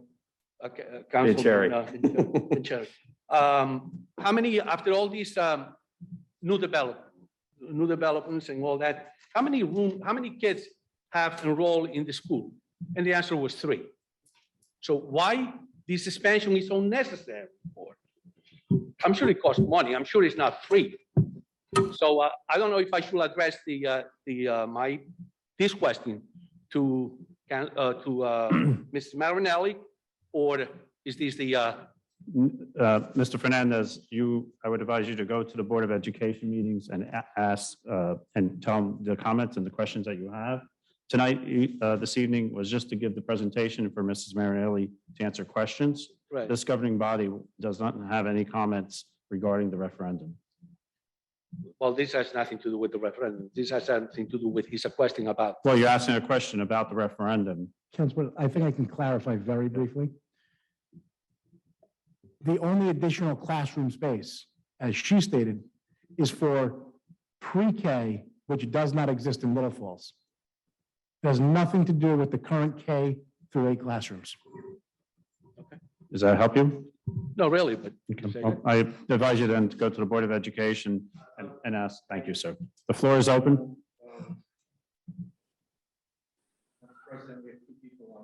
Okay, so I see Francis Schultz. I'm sorry, Ms. Vasquez? Can you hear us? Can, Yes, I could hear you. okay, go ahead. The floor is open. Name and address, please. Lisa Vasquez Cayley, The Mill, 280 Main Street. Good evening. Good evening, and thank you so much for taking the time to listen to folks in the community. And I'm very proud to live at The Mill in Little Falls for a little over 15 years. And one of the things I've heard you mention, transportation, putting speed bumps and stop signs, and I was hoping to hear there was one being placed on Main Street. I've been at The Mill, and now with the new development happening on Main Street, and that's without it being built. It's been chaotic just to get out of The Mill, especially during rush hour, coming home or leaving. It's been a challenge. And I can assure you that there's probably going to be accidents. And I just wanted to know what case studies were put in place before allowing the development or thinking about the traffic that's going to cause, and not only for the folks at The Mill leaving the development, but even children crossing the street. So I was hoping to hear that there was going to be a stop sign or a street light. Being a taxpayer of the town, you know, what is being put in place for the folks at The Mill? There's 300 and something units here, and I don't see anybody mentioning the traffic. And mind you, now with the holidays, on top of that, everyone's coming up through Main Street. It's just a disaster. Councilmember Vanchery, if there's any comments, or the mayor, would you like to comment? Sure. Yeah. Sure. So the brief comments that I have in response to that, and this has been discussed on a number of occasions here, as well as at the planning board while that application was pending, because there were traffic studies that were performed. First, I stand by the statement that Little Falls residents don't create Little Falls traffic. 90% of the town vehicles that are traveling through the town, especially down Main Street, particularly eastbound in the evening, are not Little Falls residents. Those are vehicles that we have traveling Main Street because Route 46 is a complete disaster. It was prior, and particularly now, and especially because of the construction. Now, I know that project still has some time before it's completed, but once that project is completed, it's my belief that Main Street will become far more open and free, because it will not be beneficial for all of the individuals who are heading east in the evening to get off of Route 46, take back roads to get all the way to Route 46 in the furthest east part of Little Falls. So I believe that will greatly alleviate a lot of the traffic that we see here in town. Now, I can tell you, and I've spoken to at this point hundreds and hundreds of residents about this issue, because I've gotten the question, isn't this new development going to create traffic in town? And to that, my answer is actually you and the individuals that reside in the mill is, does anybody believe that the mill adds traffic to Little Falls? Now, if you're looking at the question, you know, does it add traffic? Sure. If there's one more car of a person living in Little Falls, sure, it adds traffic to Little Falls, but it doesn't create traffic in Little Falls. I've never seen a substantial queue or backup because of the mill. I've never seen people waiting 20 minutes to enter or exit out of the mill. Sure, sometimes there's one car in front of you, and that is with 320 some odd units or 340 units at the mill. This new development will actually only have 287 total units, and a lot of them being one-bedroom apartments and even smaller units than many of those at the mill, which would likely result in even less cars. So do I believe that traffic on Main Street is a nightmare? Yes, it is right now. It can take you some time to get from the west side of town to the east side of town, but that's without the development there. The point being, it's not the development that's creating traffic in Little Falls. I believe, like I said, that Route 46, once freed up, will alleviate a ton of the traffic that we have here in town. But as far as the traffic studies, to answer part of that as well, and your question about a traffic light, in my opinion, traffic lights create traffic. Traffic lights do not help alleviate traffic. There are a lot of intersections where once the light turns or there's, you know, the traffic begins to flow freely. There are obviously some intersections, especially ones that have higher speeds, where they're necessary. But to add additional lights down Main Street is just going to create an additional backup through town, especially in not main, if it were to exist in not a main intersection. So that was the discussions that have been had. Again, I can certainly appreciate your comments and your concerns about the current traffic in town, which I would acknowledge. But again, that's not because of the development that's in town. And in fact, as a quick anecdotal story, I recently had somebody tell me that the new development on Main Street is creating traffic. And to say that's a conversation that I can't win, I think is an understatement, because there's clearly not one person living there yet. Yet this individual was convinced that the new development was adding traffic to Little Falls and creating traffic because of all of the cars. So again, to answer your question, yes, all of these things have been explored. And again, I don't think that these particular units will add any substantial traffic to Little Falls. Council I President. appreciate your answer. I'm sorry, but I can't go on beliefs. All you could talk about is you believe, and I cannot go by beliefs. I need to go by facts. So if you could kind of touch on how many units are being built, because I understand there's 2 additional developments that are going to take place. And then they have a tax abatement of 10 years. I don't have any children, but when I hear all these other folks talking about taxes being raised for schools, when you're having all these new developments and tax abatements, they're not going to pay for anything for 10 years. And it's coming out of somebody's pocket. And it's going to come out of all the seniors, all the people that's lived here a long time, including the mill. So I just like to know, how are you going to address that when you're, increasing the taxes for us to pay for these new developments that are going up in their children? Sure. So to answer that, so first to start with the beliefs. So the traffic beliefs are not just beliefs. They are based upon studies that the DOT has done that have indicated that by creating this new traffic pattern at the Route 3 and Route 46 intersection, that traffic will flow much more freely and much more quickly. So it's not a belief that traffic will flow better. It's also not a belief about the traffic being added by this development, because there were traffic studies that were prepared and that I've reviewed that indicate that. So again, it's my belief that traffic on Main Street will lighten up because of what the DOT has said, in that traffic will flow far more freely on Route 46 and Route 3. The DOT did not say we're going to spend $300 million on this project fixing Route 46 and Route 3 to alleviate the traffic on Main Street in Little Falls. But again, as a result of it, I believe that will be something that we will benefit from. As far as the tax abatement, I understand where you're coming from, but I think it's because of a misconception that you may have, particularly having to do with the word tax abatement.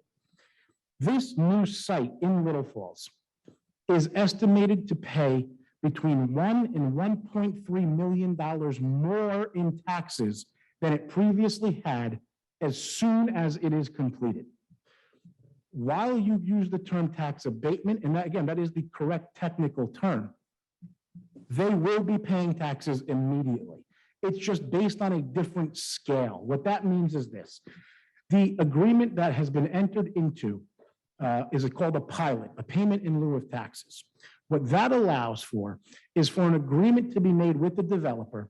And the example that I will use is the one that we have here in the 185 unit apartment building that is being constructed. We have essentially partnered with them to the extent that we will be paid by them 10% of their annual gross revenue. And that scale, it goes up to 11% at some point, 12% in the future, and will continue to go up over time. So as rents increase, they will continue to pay more as their gross revenues increase. So we have partnered with this developer. Now, that site previously, when fully constructed and we were collecting 100% of the taxes on it, was paying in total about $300,000 per year to the municipality. Again, that site is estimated in the future to pay over $1.3 million as soon as it is completed. So Little Falls taxpayers will have an additional stream of revenue of about $1 million per year. So to say that they have an abatement, or that the rest of the taxpayers are making up for it, this project will benefit every single one of us townwide, whether we live there or not, because there's an additional stream of revenue to offset all of the expenses that we currently have as taxpayers here in town. So now, if there's traffic, you're saying that there's 300 units and there hasn't been any complaints with traffic on Main Street. But now there's another 185 units plus townhomes. So you figure if there's, married individuals, married with children that are grown enough to have a car. So now you have all these cars coming out of not too far from the mill. They're coming out. Now, if there's going to be down the road traffic mayhem, what are you going to put in place? Are you going to, revisit that and say, okay, you know what? We need to put a stop sign. We'll need to put speed bumps because no one's going to be able to get out of their units out into Main Street. And that's going to be a fact. And I understand there's other developments, which you haven't mentioned, but I understand there's other developments that are going to take place in Little Falls. So all I can say at this point is that is to be determined. It sounds like it's your belief that there will be added traffic and that a stop sign or traffic light might be needed. But until we see that in reality, I don't think we can take any action on it at this point. Thank you. You're welcome. Thank you for your questions. Ms. Schultz, the floor is open. Name and address, please. Hi, my name is Frances Schultz. I live at the Mill at Little Falls, Building 280. And I'd like to kind of follow up on some comments and responses that the mayor gave to Lisa Vasquez. So unfortunately, I think I disagree with the mayor on a couple of his comments. Specifically, he mentioned that there have been some people who had said that there was traffic from the construction or during construction that there was increased traffic. And he said that isn't quite true. However, I've sat there on Main Street for over 5 minutes at times while trucks are trying to turn from Main Street into the construction, or trucks are leaving from the construction area into Main Street, blocking Main Street. And this has caused significant backups at time along Main Street in both directions. So, Ms. Schultz, I would agree with you in that regard. The point was the discussion that I was having with an individual was that it's because of the new development that there are additional cars on Main Street right now, meaning that there is additional traffic due to additional vehicles because of the new construction. In what you have indicated, I would absolutely agree with. I've actually spoken to the developer about not blocking Main Street during heavy traffic times. So what you are saying is absolutely true. I would also like to, you made a comment that you have never seen cars backed up at the mill waiting to turn onto Main Street. That is also not true. I have frequently sat for up to 10 minutes trying to turn either left or right on Main Street to no avail. And there have often been 4 cars behind me while I sit there and wait. This is especially on Saturday mornings is a very common occurrence. To attribute this to the construction on Route 46 would mean to say that this did not exist before they started the construction on 46, which is also not true. This has been a chronic problem the entirety of the time I've lived at the mill, which is since 1989. I absolutely agree with you that Route 46 has been one of the major contributing factors for decades to traffic on Main Street in Little Falls. I said it's only gotten worse since the construction. And the point is that after this construction is concluded and that the traffic flows more freely, that it's my hope and my belief that the traffic on Main Street will be alleviated as a result. Can anything be done to assure us, the residents, that when there's foul weather, snow, rain, accidents on Route 46, that Main Street Little Falls will not become the preferred bypass? I can assure you that if Route 46 is slow and closed, Main Street in Little Falls will be the bypass as a result of Waze and every navigation app taking everybody down Main Street. Is there anything that can be done in negotiating with the county to limit the amount, to redirect traffic when that happens, to ask people to use Lindsley, which at least has more lanes of traffic, and to prohibit turns from 23 onto Main Street at that time, or limit it to local traffic only? No, there were some municipalities in the state, particularly by the bridge, the George Washington Bridge, that tried to limit their roadways to residents only and things like that. And the state of New Jersey said that you will lose all state funding if you continue to shut down roadways, because roadways are public and open to everybody that's using them. But there are other places that limit turns onto the roads during certain periods of time, right? Certainly there are, but to prohibit left turns from Route 23 onto Main Street, I don't think that would even be possible, and that would require state approval because it's a state roadway. And I can tell you with 99.9% certainty that that would never be approved. So in other words, and then I have one last question with regard to that, and then I have a question regarding pilot. I'm trying to keep my questions pretty brief. You said there were traffic studies that were done in conjunction with the new plant construction. Did that include both the development currently under construction and the new one planned behind Valley National Bank? No, the traffic study that was prepared in connection with the redevelopment was prepared in connection with what was in town at the time that it was prepared. I mean, it was prepared 2 or 3 years ago. The Valley property was only approved several months ago, so there's no way for them to have known about that at the time. And what rating did they give the turn on to Main Street? Sorry? What rating did they give the entrance into Main Street? I don't specifically recall. It's been several years since I've reviewed it. Okay, and then I have one quick question on the pilot program. So are you saying that the I believe it was $1.2 million is the minimum that the developer will be paying to the Township of Little Falls? Or is that what they will be paying at 100% occupancy? No, what I'm saying is, so that is with the 185 units as well as the 102 townhomes. That entire site, the entire 8 acres there that's been redeveloped, will be paying an estimated $1.3 million to the municipality once it's completed and built. So whether it's at full capacity or not will only depend in the very beginning until they get the full capacity. And then once they're there, it will continue at that rate. And let's say we end up with a real estate glut or the real estate market tanks, and those buildings remain unrented, unsold. How much tax revenue will the Township of Little Falls realize?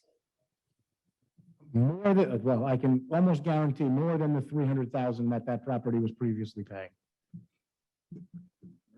Thank you very much. I appreciate it. Once the 102 townhomes are constructed, whether they are sold or not, they will be paying taxes, whether it's the developer who owns them or the property owner who eventually purchases it.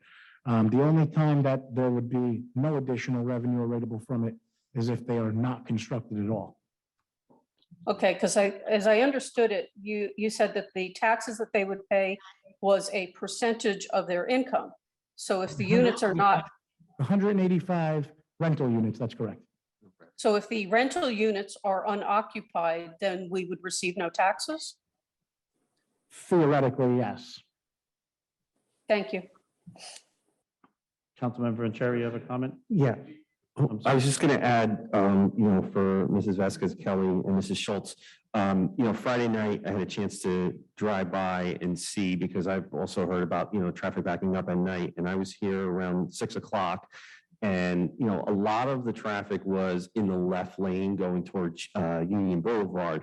But I did have a chance to talk to Chief Post and Lieutenant Briggs about when there is some work being done, like there was on Friday with PSE&G and of course Optimum doing the fiber optics, is to have one of the officers that's working that job there to allow the traffic to flow a little more by having more vehicles make that left turn. So that was something that we are addressing as well, because there are certain spots over there at night where it backs up. And it's interesting because it's not really anybody going towards Main Street. It's mostly those trying to make the left to go to another town. I mean, the other challenge too is unfortunately with these apps like Waze, when people are stuck in traffic, it's easy to hit the app and let's see where I can go to get through. So it is a challenge. It's definitely something, that we're monitoring. And I think one of you had something in the chat about speed humps.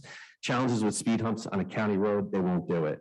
I mean, we're doing speed humps on some of our roads, but when it comes to the county, they're very particular about what they do and don't do on their roads. So that's something that they won't entertain either, because there are some challenges like the mayor alluded to with the state roads as well. The county has the same kind of restrictions.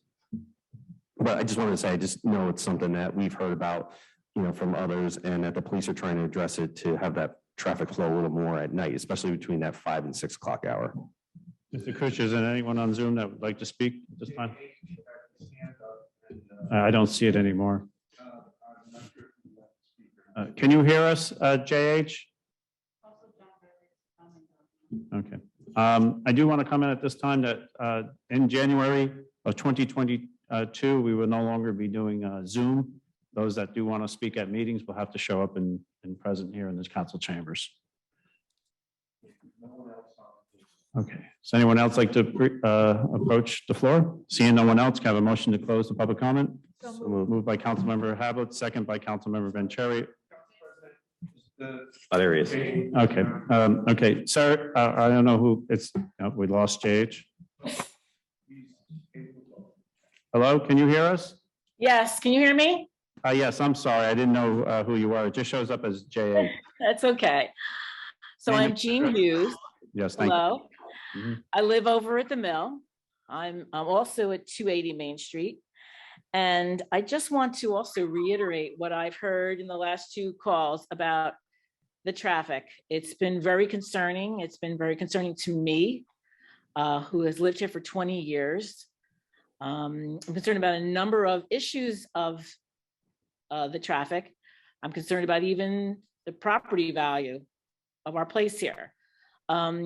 Just this morning, I was coming down Main Street and, it was very early, so there wasn't a lot of traffic, but just happened that a police car had to come racing through with their lights on and two unmarked cars behind him. And I thought to myself, if this was 6 o'clock at night, I don't even know how they would get down the street. So, I mean, even with all that traffic, there's safety issues, even as one caller said, children crossing the street. So as far as the mill, I can only speak for myself, but there are 323 units here of all taxpayers. And I know Main Street is a county road. Correct me if I'm wrong, but that's what I've heard.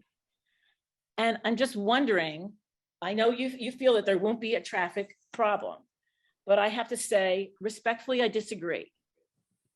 That you may think that the traffic is not caused by Little Falls residents, but there's a good chance that it will be. And you may not see people lining up now, although I think Ms. Schultz said that she does, and other people have too, lining up trying to get out of the mill, but I believe that it will be. And since it is a county road, I, as a taxpayer, and I'm sure maybe a lot of people would agree with me, asking what can the township do for us as taxpayers, as representatives of us, and think of all the voters here as well too, 600 voters or more. What can the township do to go to the county and try to find some ways to alleviate what's going to happen with the traffic? I know I've heard you don't believe it's going to happen. But once that development comes in, and I heard there's another development going to be up by Holy Angels, a 55 older development of 100 units down by Valley Road, down by the library. There, the one thing I have loved about this town the most is the small, even though we've been surrounded by highways, there's just always been a beautiful small town feel to it. And that's what I have loved. And I'm just so afraid that we're losing that we're going to lose that. There's just too much, from my opinion, there's too much development. And I'm just concerned about traffic and safety and property values and so many things. And that's all I really need to say at this moment. But I hope that the township can represent us to the county and try to find some solutions, whether it is, you say traffic lights aren't the answers, whether it's traffic lights or speed humps or speed bumps, or I don't know, finding alternate routes. I don't know what the answer is. And thank you for letting me speak tonight. Oh, you're welcome. Thank you for joining us. I do want to say, the sentiment about development, many years ago in 1970s, when Inwood, I think it was in the 70s, when Inwood came and was developed, I think some of the sentiment was the same. Oh no, the town is changing. When the Park Lane apartments were built on Main Street, and there's quite a few apartments there in the 1960s, again, probably the residents at that time said, oh my God, the town is changing. We have apartments off of Long Hill Road, we have apartments at Great Notch, and we all got here through development. Had there been no development, none of us in this room or those speakers would even be here, right? We all got here because someone decided to build something and we were able to live here. So the development that is going on always happened in the past. It's just that maybe it hasn't happened for a while in this township, unfortunately, but development has always happened. Mayor? Sure. The only comments that I would really have is I've heard comments and concerns about how terrible traffic is along Main Street. But in response to that, I've heard comments about adding speed humps. And speed humps, when installed, are used to calm and slow traffic oftentimes. And it doesn't seem like that's a particular issue on Main Street. And look, I witness it myself oftentimes when I pick up my son from daycare in the Fairfield area and make my way down Main Street towards my home on the other side of town. I see it. I witness it myself. I don't think speed humps are the answer along Main Street because they calm traffic and slow traffic. They do nothing to help move vehicles through intersections. And just to comment back on adding traffic lights, adding speed humps and all these things, for those of you who drive from the west side of town towards the east side of town and deal with this traffic that we continue to refer to, if you think about it, if you leave the Caldwells or Fairfield area and you jump on Main Street, where's the first spot that you run into an issue with traffic? Route 23, where there's a traffic light. As you get through that Route 23 traffic light and you make your way further east, where is the next instance that you run into traffic? Union Ave, where there's a traffic light. When you finally make your way through Union Ave toward heading eastbound, where is the next slow choke point? Stevens Ave, where there's a traffic light. It is those three areas on Main Street that we continuously run into traffic issues where there are traffic lights.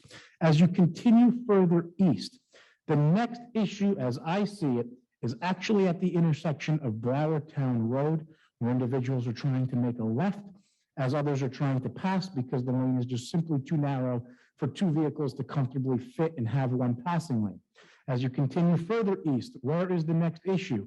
The top of Long Hill, where there is a traffic light. And finally, the final issue that you reach before getting onto Route 46 is that terrible, terrible lack of a merge lane that's due to the construction, which will eventually have an entire ingress and acceleration lane where nobody will need to slow down or stop while getting onto the highway. Again, I don't think that the solution to the problems that we have are speed humps and traffic lights.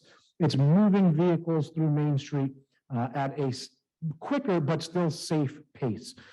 Traffic lights, again, I think calm traffic as well. So while there may very well be a solution, and it may be tweaking the timing of these traffic lights even further, because we have done that in the past, I don't think that traffic lights and speed humps are necessarily the solution.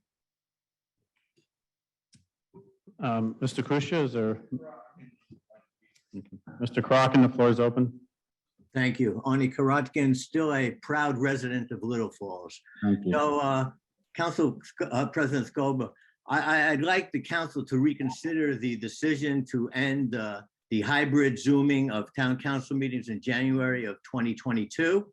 I strongly believe that Zooming adds to open government, increasing informed citizens, increases transparency, and engages more citizens in participation. For instance, tonight, there were at least 31 people who are live streaming. I'm also concerned that the COVID pandemic has not ended and opening the space for that. And there's also need to consider people who may have difficulty getting to town council meetings because of age, because of disability, because of family obligations. So in the interest, again, of transparency, open government, I trust you will reconsider the decision. You're already live streaming it. You're recording it. Why not continue to live stream it and allow people to participate? Thank you. You're welcome. Thank you for joining us. Is there anyone else that would like, I see Ms. Schultz. Ms. Schultz, the floor is open for you. Thank you. I appreciate you letting me speak a second time. I'd like to follow up on something I just heard in the discussions about the development on Main Street, as well as the other developments in Little Falls. We at the mill have a perpetual problem with people trespassing on our property, thinking it's a park, despite all the signs that we've put up, all of the notices we have at the stairs going down to the falls and everywhere. And there is a significant concern that I've heard from my neighbors saying, with the new development across the street and them having no park-like setting of their own, how are we going to prevent these people from thinking that our property is a park? Is there any communication that can be had directly with the developer, the potential realtor, the person renting the units, selling the units, the potential buyer, to say, hey, we just want you to know that pretty park-like thing over there, that's private property, stay away? Or is there something the town can do to help provide us the security that all these added people, the more people you have, the more potential you have for one or two or more people who aren't going to toe the line, and who are going to contribute to the crime that we've experienced, where people's cars have been vandalized, we've had catalytic converters stolen, etc. I think people at the mill, I know some of my neighbors, and I certainly am concerned that the township may be able to do, would like to think that the town can do something to help us with these concerns of ours. Thank you. Councilmember Seaver, you lived at the mill. You want to comment? Yes, thank you. I actually have a question, if you may. Thank you for kind of bringing that up. I actually lived at the mill, a development, which I was really excited for when I was younger to see being built, and was very excited to actually purchase a unit there in my early 20s, and loved living there for several years. When I actually lived there, there was security provided by the mill. There was actually somebody stationed. I lived in the 300 building, and there was somebody stationed there. And then there is also in the stairwell down a security outpost. I'm sorry, I know we have a few residents of 280 here. Are you aware of why that security is no longer provided? Absolutely, I can tell you exactly why. It became cost prohibitive. When the mill first operated, we had 2 security guards essentially overlapping for 24 hours. We had one stationed at one site, part of the property, one at the other. They rotated, and they were on a rotating schedule. This became cost prohibitive. We were basically funding our own police force. We have limited coverage during the nighttime. At one location, they rove, they check in on the property, but they are not cops. They don't carry guns. They don't have any authority to stop anyone. Ms. Schultz, are you saying that you feel unsafe at the mill? Are you saying that our police department isn't doing a good job? Because I'm a little bit confused with. Well, the police department justifiably, this is private property. They don't come on our property and provide security of any sort Correct. They come in response to calls only. Correct. So when there is our police department. There are security issues. We spent, I would say, roughly $50,000 over the past few years in installing security cameras and monitoring equipment. We are upgrading our security constantly, but residents feel that it's not enough. And one of the options that keeps getting considered is whether or not we become a gated community. And I can only think what that would do to the traffic on Main Street. Well, that's entirely up to the association, how they vote on that. But as far as the protecting through the mayor, that if there's ever a call that comes through, our police department answers that call. No, they're not going to provide security at the condominium association, nor would they do that at Inwood or any other place. So, but if there's any activity that warrants a call to the police, they will respond and take care of matters and protect the safety of the residents at the mill. Well, we have had, I know I have had circumstances where there are people on our property I don't think that they're unit owners, but I'm afraid to approach them and say, hey, what unit do you live in? Where do you live here? Because I don't want that person to attack me. So where is the line, I guess, between the security that our security services provide and the protection that we're paying for with our taxes from the township police? Well, Ms. Schultz, if someone breaks the law, the police will respond. They're not a private security company. So That's where your taxpayers' dollars go. If there's, so I'm a little bit confused with you thinking that the police department will provide individual security to a private entity. That's not going to happen. They provide security, or when a call comes through, they'll answer that call. And if you have an issue with people trespassing and you think they're breaking the law, then I encourage you to call the police. Okay, fair enough. Thank you. Would anyone be willing to interface with the developer, the developer's agents or whatever, to please ask that that information be passed on to their potential renters and purchasers? So, Ms. Schultz, if I may, Yes. eventually, with the 102 townhomes, an HOA is going to be created, much like you have at the mill. I don't see why this is not something that can be addressed like adults between two different HOAs. I think that's a simple solution to at least that particular part of that development. And as far as the apartment buildings, yeah, there will be a management company running it. I don't see why that's also not something that the HOA at the mill couldn't simply address through the management company of the 185 apartments that are there. I think those are very simple adult-like solutions that would make, what you're asking for come to fruition, without having to go through all sorts of formal steps to make it happen. Thank you. Thank you. Mr. Crocken, the floor is yours. Thank you. I found Mrs. Schultz's comments very interesting, particularly when she mentioned the theft of catalytic converters. While our Little Falls Police Department is commendable and they do put out notices about car break-ins, I did send an email to Chief Post a while ago regarding the issue of stolen catalytic converters becoming pandemic around the country and in New Jersey, wondering what the Little Falls Police Department was doing about it, informing him about a New York City prevention intervention type of program, and sadly, I received no response. So I hope some way the issue of security and catalytic converters being stolen from cars, it takes less than 3 minutes to take one off of a car. And I think the police department should engage in some initiative regarding that. I'd appreciate you conveying that to Chief Post. I did email him and never received a response. I am sure Mr. Crocken, the mayor, will follow up with the chief to see what the situation is. I'm sure he has a reason.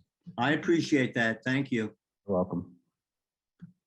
Is there anyone else that would like to speak? Okay, thank you. Have a motion to close to the public? I'm sorry, is there a hand up? Mr. Vettery? Mr. Vettery, can you hear us? Hold on. Hi, Council President. Hi, everyone. Yes, John Vettery, 110 Ridge Avenue. I too want to express my condolences on the passing of Mr. Kawadi. He served on the board at St. Anne's with my Uncle Sammy for many years, and very sorry to hear of the passing. So I'll speak briefly. It is getting late. I do want to comment on ordinance 1426 and 1427. I want to thank the council and the planning board for making the updates and improvements and constantly looking at the zoning code. We have had many issues with the floor area ratio, and I think that, given the issues that we've had with runoff and stormwater, I think looking at this from an impervious coverage standpoint makes a lot more sense in this town than the FAR ratio did. However, just one item I'm confused on. I want to just bring it to the board's attention. I'm not understanding why we're changing the side yard setbacks. I'd like the council to maybe, consider not doing that. We've had for, many years, and I think it works very well in the R1C zone, 6 feet, in the R1B zone, 10 feet, and then in Great Notch in the R1A zone, 12 feet. So I think by changing this, by changing these setbacks, the setbacks prevent landowners from crowding and prevent conflicts between neighbors. I have a property in the R1B zone that was built in the very early 1900s, and we have the 10 feet. I can't imagine what it would do to the symmetry by moving that. And if I understand the proposal, it gives the homeowner or the builder the right to pick the side yard, which I think further creates a conflict potentially between those neighbors. Because if you're the neighbor that now has the 5-foot setback as opposed to the 10, and because I think it's at least an R1B, as I understand the recommended change, it would be 5 feet 15 feet in total. So theoretically, you could have 5 feet on one side and 10 on the other. I think that creates a conflict. And, I've handled a lot of applications in the township, and I haven't seen a problem with the side yards. I think they work.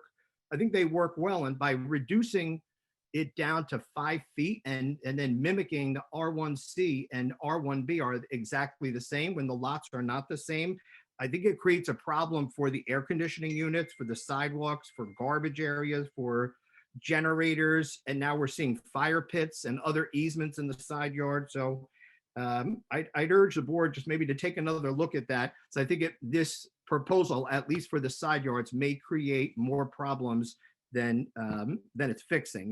When the Raymar track, that subdivision was done in whenever the 1800s or early 1900s, like that, the symmetry of the downtown in particular, I think will be disturbed, not instantly, but over time. If now we have a home when they all have respected largely that 10-foot setback, and now we have a new home, if there's a fire or a demolition, someone demos a home, and now we have that home, 5 feet. 5 feet's pretty close. 10 feet's close, but that's what's been tried and true. So anyway, those are my thoughts on the matter for your consideration, and I thank you for listening. Thanks.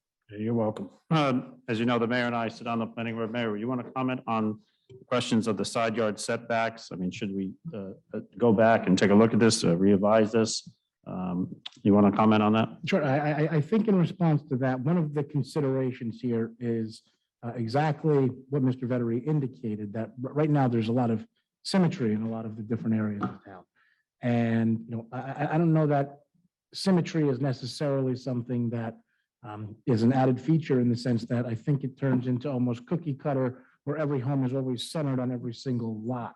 And it takes away from the aesthetic appeal, where people can choose to have their home a little bit further left or a little bit further right on their properties. The way that the new ordinance, for those that might not have read it, reads is that while you're allowed to have a reduced setback on one side, you're still required to have a total certain setback that's outlined in each of these zones. So for example, if you need a total 20-foot setback in a particular zone, and you only do 5, instead of doing 10 feet on one side and 10 feet on the other, if you choose to do 5 feet on one side, you still need to have a 20-foot total setback. So then you're required to have a 15-foot setback on the opposite side of the property. And this allows for homes to be placed a little further left or a little further right on people's properties. It also will allow for, and one of the major considerations and issues that we've seen before the planning board, is it will oftentimes allow for somebody to add a small portion to their home off of one of their side yards, and to do a small addition without then being in violation of the setback that currently exists. And that's one of the primary reasons why we have discussed modifying the side yard setback by 5 feet here and there in the various zones, is to allow for these small modifications or additions to be built on homes without requiring planning board review, because it makes planning board review extremely, extremely expensive for these homeowners in town who are simply looking to add, a 150 square foot area to their home. Mr. Vettery, are you still on with us? Yes, Council President. So as you heard the mayor's explanation, I would also think that in this ordinance, if we if a resident wanted to do something, they would have to get a variance. So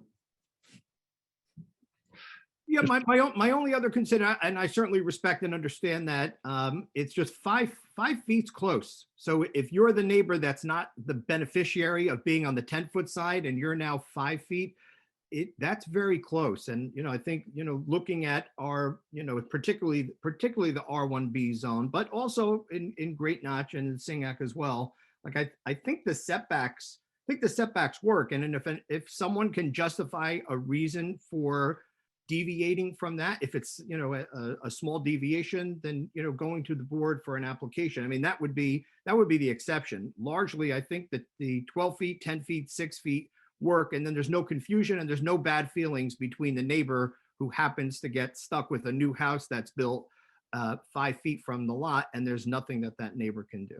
Just some thoughts for consideration. To your point, Mr. Vettery, if one home is set back only 5 feet from the left side yard. Their neighbor to their left, even if they were only set back 5 feet from their right side yard, there would still at least be, at least a 10-foot separation between the structures. Even based upon both of them having a 5-foot setback on their nearest property lines. Sure. Yeah, that's true. I just think this is something that's not, the FAR was definitely an issue that we were having, and I certainly understand, the changing of the zones of Jackson Park and Hobson. It just seemed like the side yards, they work rather well. And, sometimes, setbacks like fences are very good to prevent, homeowners from crowding, and they do prevent conflicts between neighbors, but just food for thought. Counselor, if we were decided to table this, do we still have time to adopt this year? We have Two more meetings, correct? Correct. We have a meeting early December and late December. Mhm. So as long as you advise in your motion the date to which you would be tabling it to, that would be sufficient. As long as you have meetings in this calendar year. We'll entertain that when we get to the 1426. I'll make that comment when we get to that point. Thank you, Mr. Vedri. Thank you. Thank you. Have a motion to close the public comment. So moved. Moved by Councilmember Vanchery, second by Councilmember Havelitz. All those in favor of moving to close the public comment signify by saying aye. Aye. All those opposed to that motion signify by saying nay. The motion does carry. Have a motion to approve the consent agenda. So moved. Moved by Councilmember Vanchery, Second. second by Councilmember Havelitz. Mrs. Kraus, please call a roll on the consent agenda. Councilmember Havelitz? Councilmember Havelitz? Yes. Councilmember Seaver? Yes. Councilmember Vanchery? Yes. Council President Scoba. Yes. Mrs. Kraus, at this time, please read ordinance 1417. Public hearing of ordinance number 1417, an ordinance entitled, an ordinance amending the Little Falls Fire Division and the Code of the Township of Little Falls, Code Section 3-7.8, entitled Fire Division. Thank you. Have a motion to open to the public hearing on 1417. So Moved by Councilmember Havelitz, second by Councilmember Vanchery. All those in favor of open to the public from 1417 signify by saying aye. Aye. All those opposed to that motion signify by saying nay. The motion carries. The floor is now open on 1417.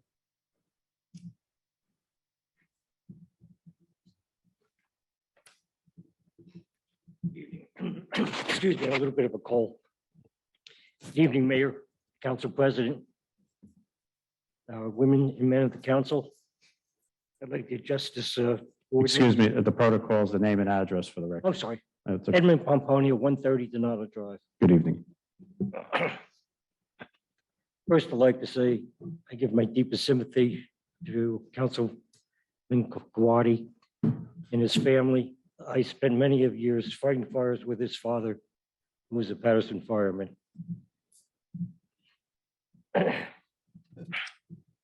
Okay, addressing this ordinance.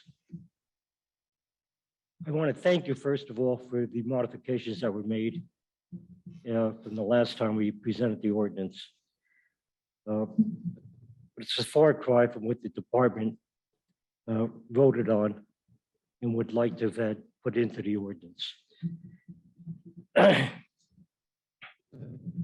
the question I have only is that it still mentions honorary position that was created.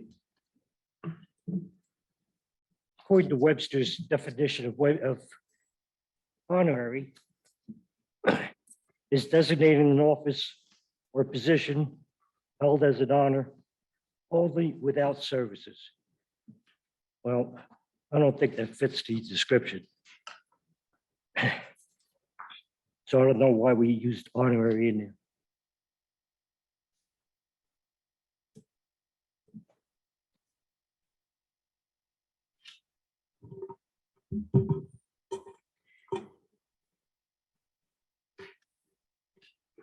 I think that's the only comment I really have about the position, other than it's not what it is presently in the ordinance. If you would read it says the department to the honorary position of deputy chief by 2/3 of the vote eligible for acting voting members. 2, the deputy chief shall function in the command role at the scene of the emergency in compliance with the incident command system. So even though the wording is honorary, the command structure is there. I agree with you there. I Yeah. have no problem. So there's no debating the fact if and when, God forbid, if the chain of command unfortunately or fortunately goes to that level, which would mean quite a situation that quite a few of our members could not attend the fire and command that fire, that you would be in charge. I agree with you there. I Okay. have no problem So with that. it's clearly stated. And I know you may not like the word honorary, but it's just, it's a technicality. okay. Well, we appreciate your comment. I Okay. mean, the mayor has worked extremely hard with the department on this ordinance, came before this governing body a number of times that we tabled and went back and forth to the department to iron out every little detail. I think this council, along with the mayor, have accomplished that. Okay. I just have a comment, if I can, on Yes. something completely different from the ordinance. Is speed bumps. I hear you want to erect speed bumps on Jacobus Avenue, Van Pelt Place. Well, I don't mean to get technical here, but if you would bring that up under the other area of public comment, because we're right now just on 1417. Does that, because this speed humps doesn't, I'm sorry, but we follow protocol here. okay. And it's not concerning 1417, but if you have anything else to say on 1417, No. thank you for joining us and sending your comments and for your service to this community. Thank you. Does anyone else like to speak on 1417? Seeing no one else that would like to speak on 1417, can I have a motion to close to 1417? So moved by Councilmember Vanchery, second by Councilmember Hablitz. All those in favor of closing to 1417 signify by saying aye. Aye. All those opposed signify by saying nay. That motion carries. I have a motion to adopt 1417. So moved. Moved by Councilmember Hablitz, Second. second by Councilmember Vanchery. Mrs. Kraus, please call the roll for 1417. Councilmember Hablitz, Councilmember Seaver, Yes. Councilmember Vanchery, Yes. Council President Scoba. Yes. The next ordinance up is 1426. I'd like to make a motion to table this ordinance for the next meeting. We just need the date of the meeting. The date of the next meeting,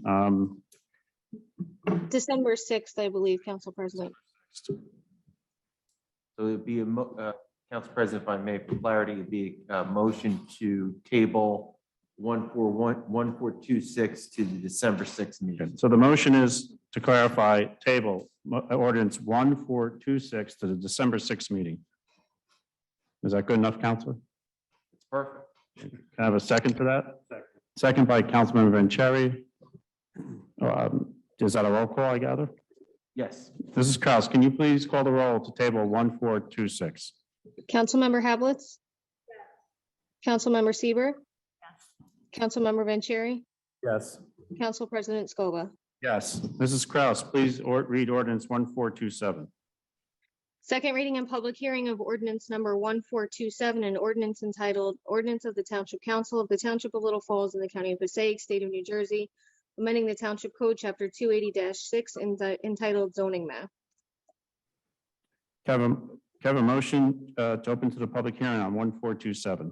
So moved. Moved by Councilmember Hablitz, Second. second by Councilmember Vanchery. All those in favor of open to the public on 1427 signify by saying aye. Aye. All those opposed to that motion signify by saying nay.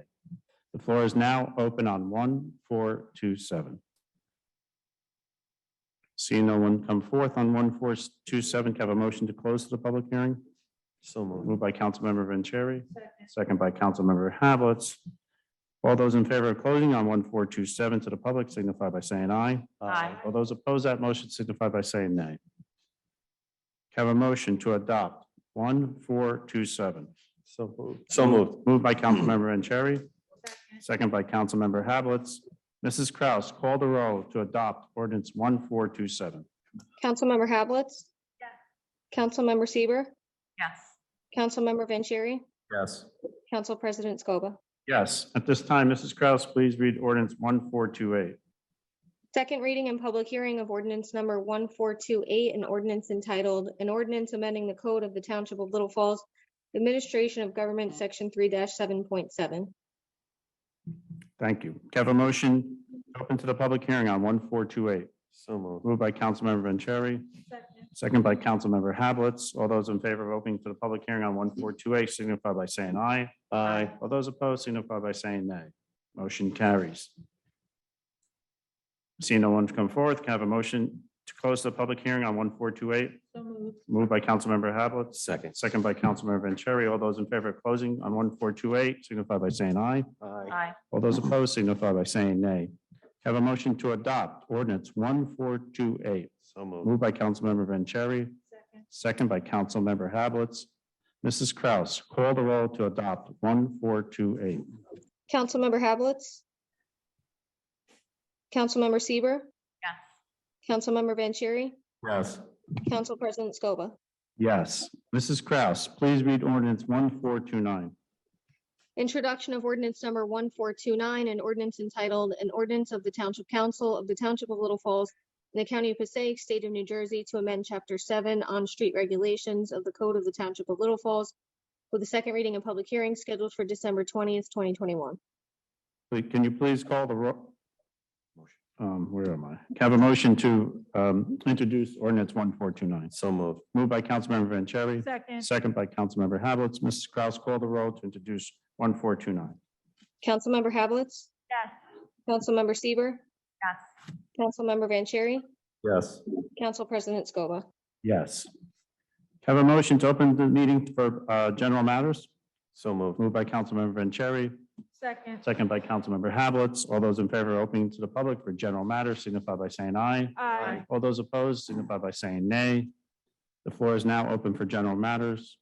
And Mr. Pomponi, if you'd like to come back up, Mr. Fernandez, if you would just wait. Courtesy to him. Edmund Pomponi, 130 Denali Drive. Under the speed bump ordinance, or not ordinance, whatever you're gonna pass for installing these speed bumps, just want to bring it to your attention, they do cause a lot of havoc to the heavy fire equipment. While I was chief, we experienced a lot of broken pipes, leakage, and a lot of repairs we had made when we had encountered these speed bumps. And now we're going to put them on main drags like Jacobus Avenue and Vanessa Avenue. Van Pelt. Van Pelt. Van Pelt, I'm sorry, Van Pelt. It's okay. I just don't, I see speed bumps appearing all over the place. We have them now on Colonial Drive. We're putting them in other places. I just think it's gonna, our equipment is very heavy. And I just think I've experienced it when I was chief for 24 years, a lot of repairs. When we had to encounter a lot of these speed bumps. Just take that into consideration, which you're approving. Councilmember Vanchery, would you like to comment? I don't know Yes. if we use the term speed bumps or speed humps. Humps. Okay, thank you. So we've been working on this for 2 years and it was passed a while back. And we met with the residents on Jacobus and Van Pelt because we did extensive traffic studies as well. And this was the solution. Everyone was aware of it. We had our engineers look at it. We modeled what other towns are doing as well with 12 feet, the 12-foot wide humps that are in place. The plan is for 3 to be installed on Jacobus and 2 on Van Pelt. And we're going to see how it goes. I mean, sometimes with speed humps as well, people after a while say, look, can you take them out, whether it's the sound? But we know that there's going to be signage that's going to be on the road to help not only the fire trucks, but also the DPW plows, so that when it's winter time, they know when to raise it as well. Like I said, we did this for 2 years. This was extensive conversations with so many people involved, and the residents were concerned about the speeding, because I can tell you on both streets, speeding got upwards to 50 miles per hour. So it was definitely a problem. And, we're going to hopefully install them next week if the weather cooperates, if it's over 40 degrees, and we're going to see how it goes. And, maybe in a year they're gone, who knows? But let's just see where they are at this point. It's a calming device for the traffic, because unfortunately, if you spend some time on Jacobus or Van Pelt, it's not a pretty sight. There's a lot of vehicles coming through at an excess speed, and there's a lot of kids and people walking because, especially on Jacobus, they don't have the luxury of sidewalks. So when they have to walk, they're on the street. So this is something that we're moving ahead with. We brought it through the council a while back. It was approved. And again, conversations with the residents, because that was key to move this forward. Thank you. Chief, Councilman, if I may, Chief, I agree with you that these are certainly not made to help keep vehicles in good working order. They certainly could wreak havoc, especially on heavier equipment. Again, in my opinion, the only reason that a truck or an ambulance would really have a reason to use Jacobus or Van Pelt is if the issue that they are responding to or the emergency that they're responding to is on one of those streets or on Morningside Circle in the Jacobus area. But definitely something that me and this council should consider in the future on what would be roadways that are main thoroughfares where emergency vehicles may be using them more often. So I certainly thank you for bringing that to our attention because it is certainly something that should be considered in the future if it's going to be a roadway that may have more frequent usage by our heavy equipment. Yeah, and I just add to that, I mean, those two roads are known as cut throughs. You know, they really are because those are heavily traffic driven roads because people tend to go up Francisco, you know, hook a left to go up Jacobus to get where they need to go on Long Hill. Same thing with Van Pelt because with Main Street backing up, they will hook the right to get onto Newark Pompton. So that's why, you know, we looked at those two as the ideals because everybody's going to want them, but the reality is we're not going to do it on every street. You know, we're being very selective and this was done, like I said, 2 years to get to this point. Okay, just wanted to bring your attention to that. The other thing I'd like to comment since I'm here, I mean, I'm sure you've all noticed traffic violations. People do not stop for stop signs. They go through red lights. I was almost T-boned over here on Union Avenue, Main Street the other night. They have a red light and they're making left-hand turns and we have the green light coming down and you got to come to a screeching halt. I mean, I know it's widespread. It's not just our community, but it is a problem throughout. And I don't know what could be addressed in our community, but they run stop signs on Maple Street, Patterson Avenue. They just fly right through there like no stop sign there. Over here on Center Ave in Walnut, just a four-way stop sign. I stop, go to proceed, and they fly right up Center Avenue like there's no stop sign there. I don't know if we need more policing of these areas. It's just that there are so many violations happening. And I don't want to get in an accident, is what it boils down to. But I see it all over town. It's the only comment I have. Thank you. Thank you for bringing that forth. We care about what goes on at Little Falls, even though, Mr. Pomponio, you say it's widespread. Our concern here is what's going on in our township. And we listen, and the mayor will take that information back and when he has his meetings with the chief to discuss what's been going on with the department. If things need to be addressed, they will be. I could tell you, we get reports and there's a lot of traffic tickets that are given out in this community. So our police department is definitely on the road giving out tickets. Unfortunately, individuals try to compact their daily lives as much as they can, and they start to run out of time in their day, and they start to disobey the law.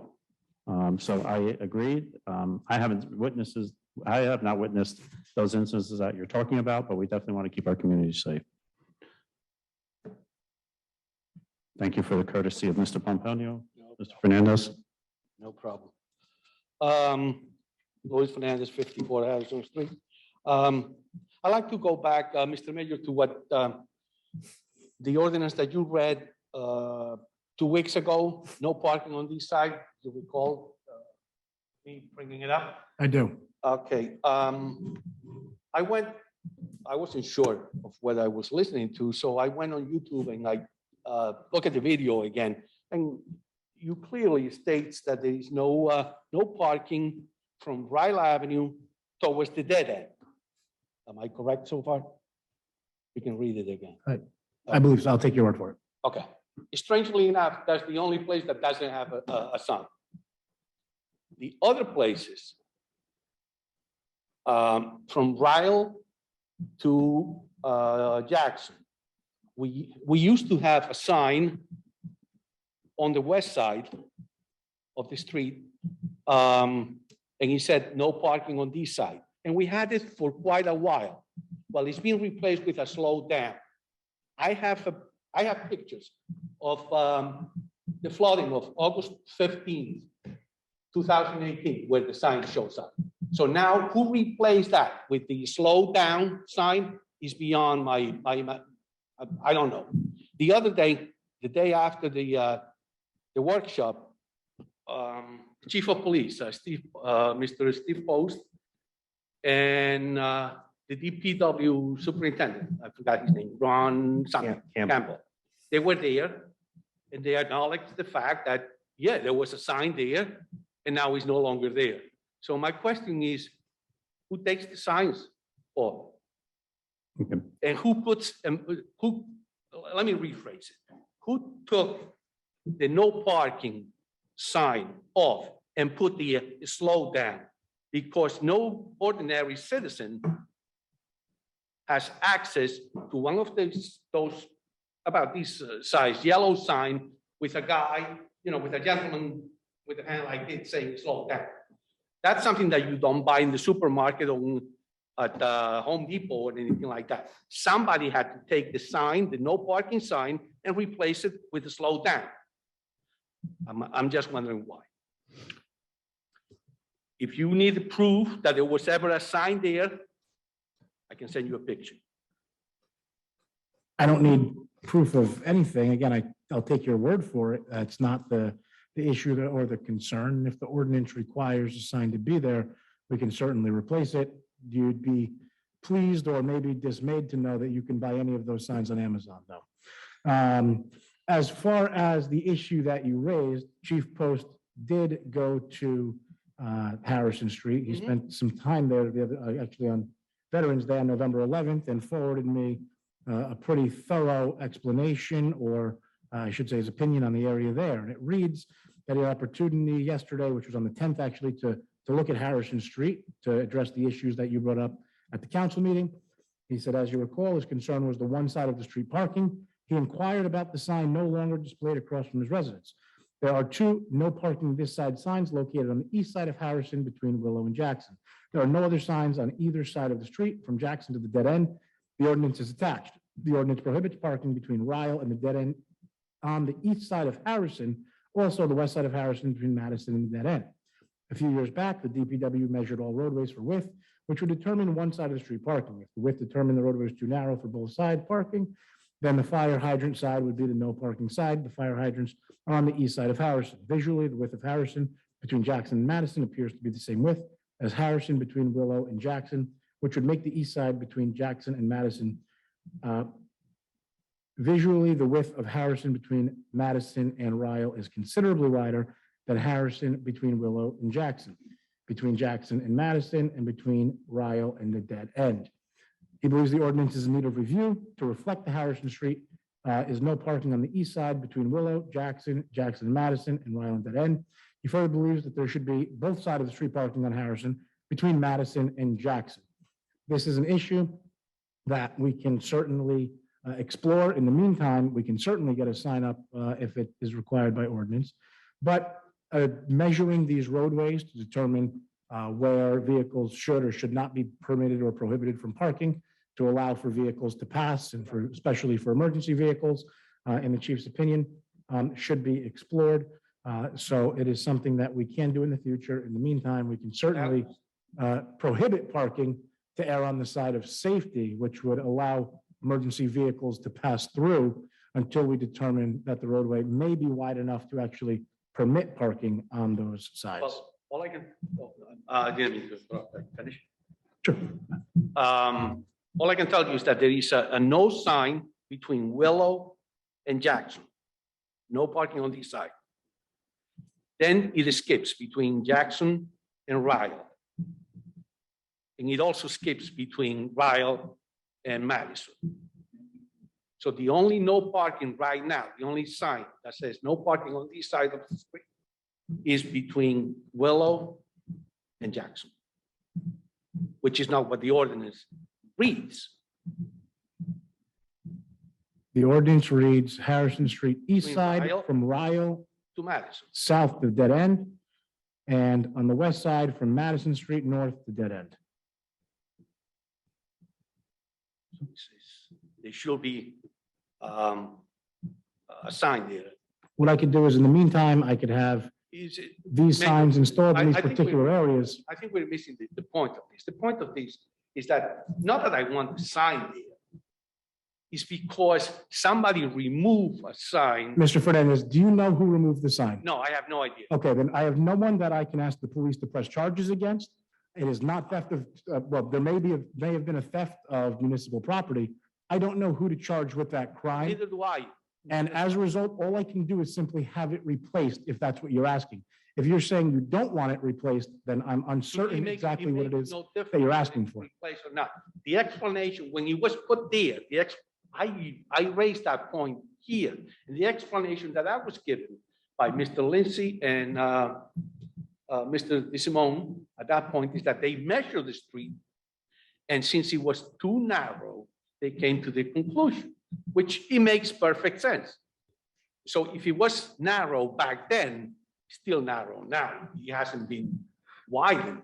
Ironically, the chief's note at the very bottom of his email reads, "It does appear that the homeowners on the west side of Harrison between these two streets at some point may have reduced their frontage property to allow for parking in front of the residence, which could explain the roadway width difference." Between what streets?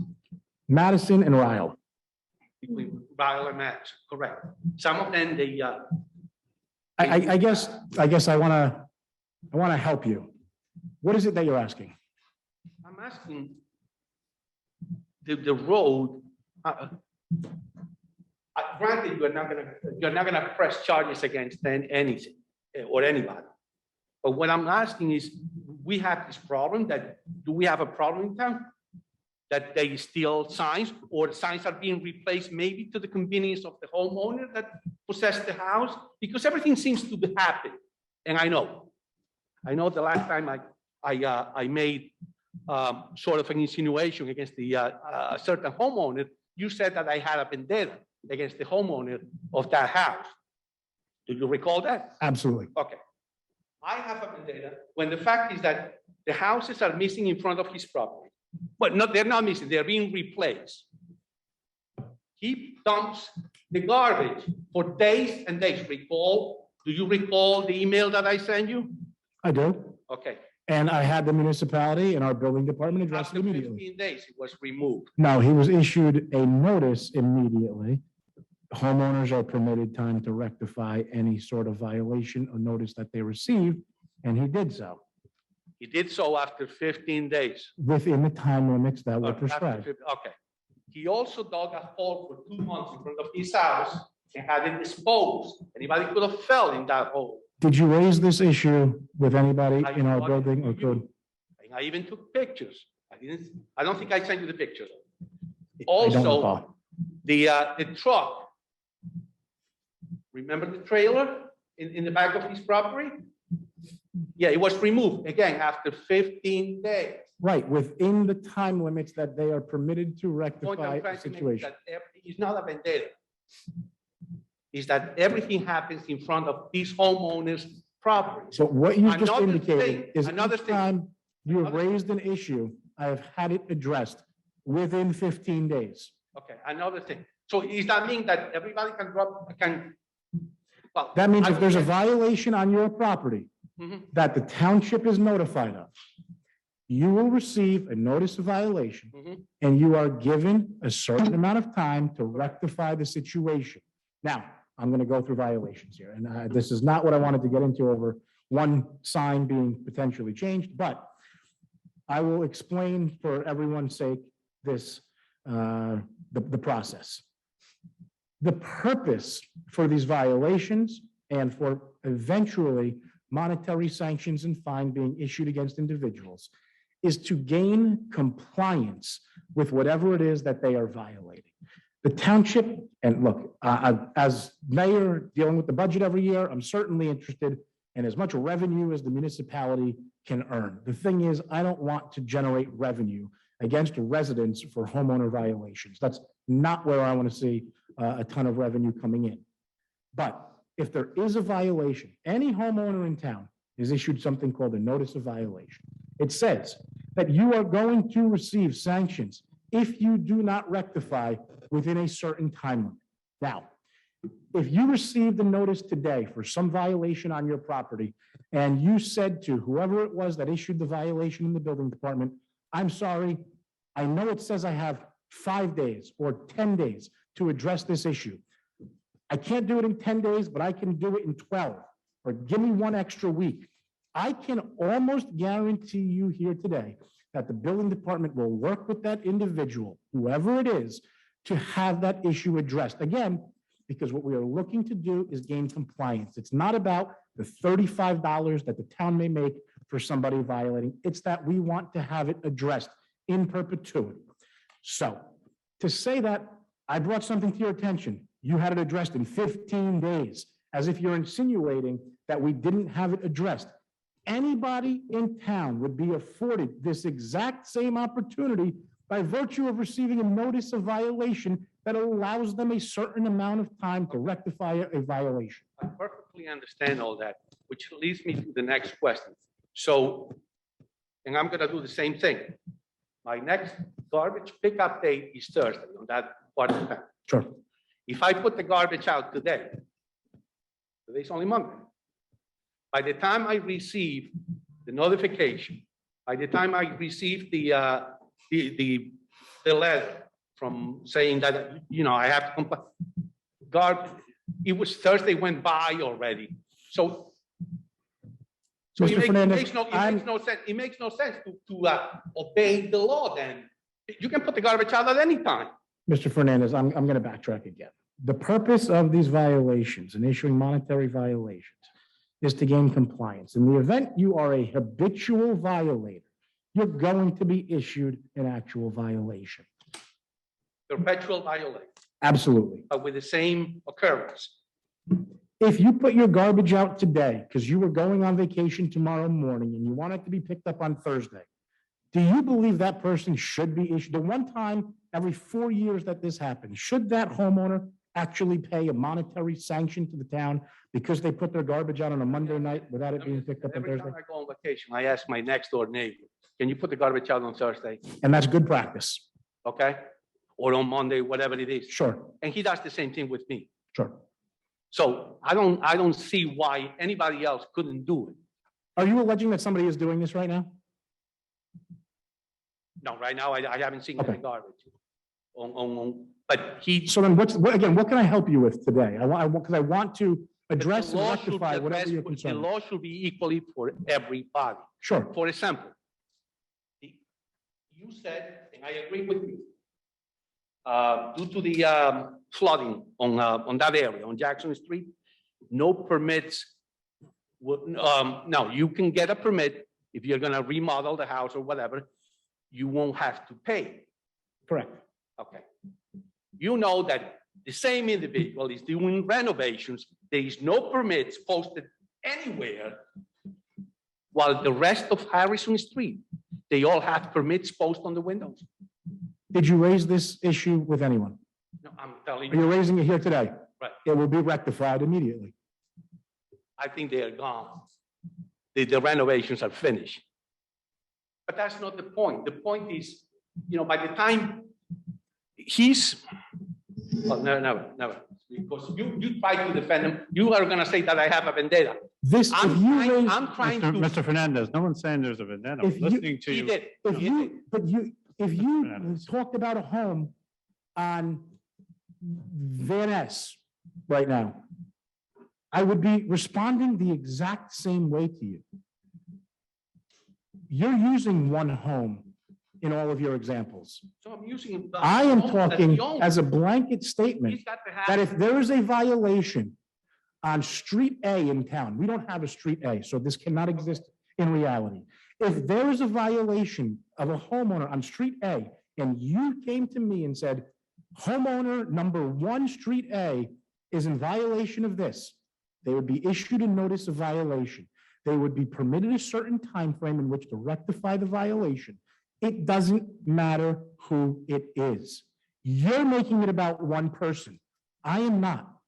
Any violation you have brought to my attention, you just said, has been rectified within 15 days. But it just so happens that it's always the same individual. And anytime there's a new violation, bring it to my attention and I will have it addressed. I don't care who the individual is. Since I will he have it within fixed. the limit, he's never issued a violation. It could be different violations. They're always different violations. Exactly. Right. One is the truck, one was the truck. And it was the other one addressed? was the building. And that was permit, addressed as the other well. One was the hall, the other one was the no heat on the tenant, the other one, it's always the same individual. And they've all been addressed. No. And they've all been addressed. But Mr. Fernandez, I also say you don't have to come to the council chambers and talk to the mayor about a violation. You can call the building department. You can call Mr. Kusia. You know, you don't have to wait every other week to come here and say there's a violation. I don't think this is I think this person's breaking the law. We have people on staff that will address this. Yeah. Certainly, if you saw construction without a permit, you should have called immediately, not waited till it concluded and came to a council meeting. Well, Also, yes, last go ahead. week, I like to pass, I only made one call, so. You can give it to Mr. Kusia, sir. I don't know if, Oh, good. I was going to address this at the end of the meeting. So now's a great time. Sure. Right. God bless you. Bless you. God bless you. So a lot of residents in town, maybe every resident in town, received a letter from Passaic Valley Water Commission that goes through an entire reading of how Ida ravaged the area. It messed up the water supply. It cost them millions of dollars, and they are elated now that water to all customers has been restored and that there is no need to boil your water anymore like you've been previously told to do. I had a conversation and a phone call with Passaic Valley Water Commission earlier today. This letter was sent to Little Falls in complete error. Passaic Valley Water Commission does not service Little Falls. That's correct. There is no reason that any resident in Little Falls should have received this letter. This was sent in error. There was never a boil water advisory. Residents in Little Falls were never at risk for any sort of illness because of a boil water advisory that the Passaic Valley Water Commission may have had in place. So these letters were, again, in error, a complete waste of time and money for the Passaic Valley Water Commission, and because they do not service Little Falls. So I think that's. That was my question. When was the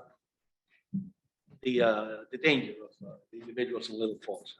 Thank you. Thank you, Mr. Fernandez. Can I, Yes, just Councilmember Mr. Vanchery. Fernandez, you know, in regards to the no parking this side sign, I'll reach out, if it's okay, I'll reach out to Chief Post tomorrow, and if you're around this week, maybe take a ride over there and take a look at it.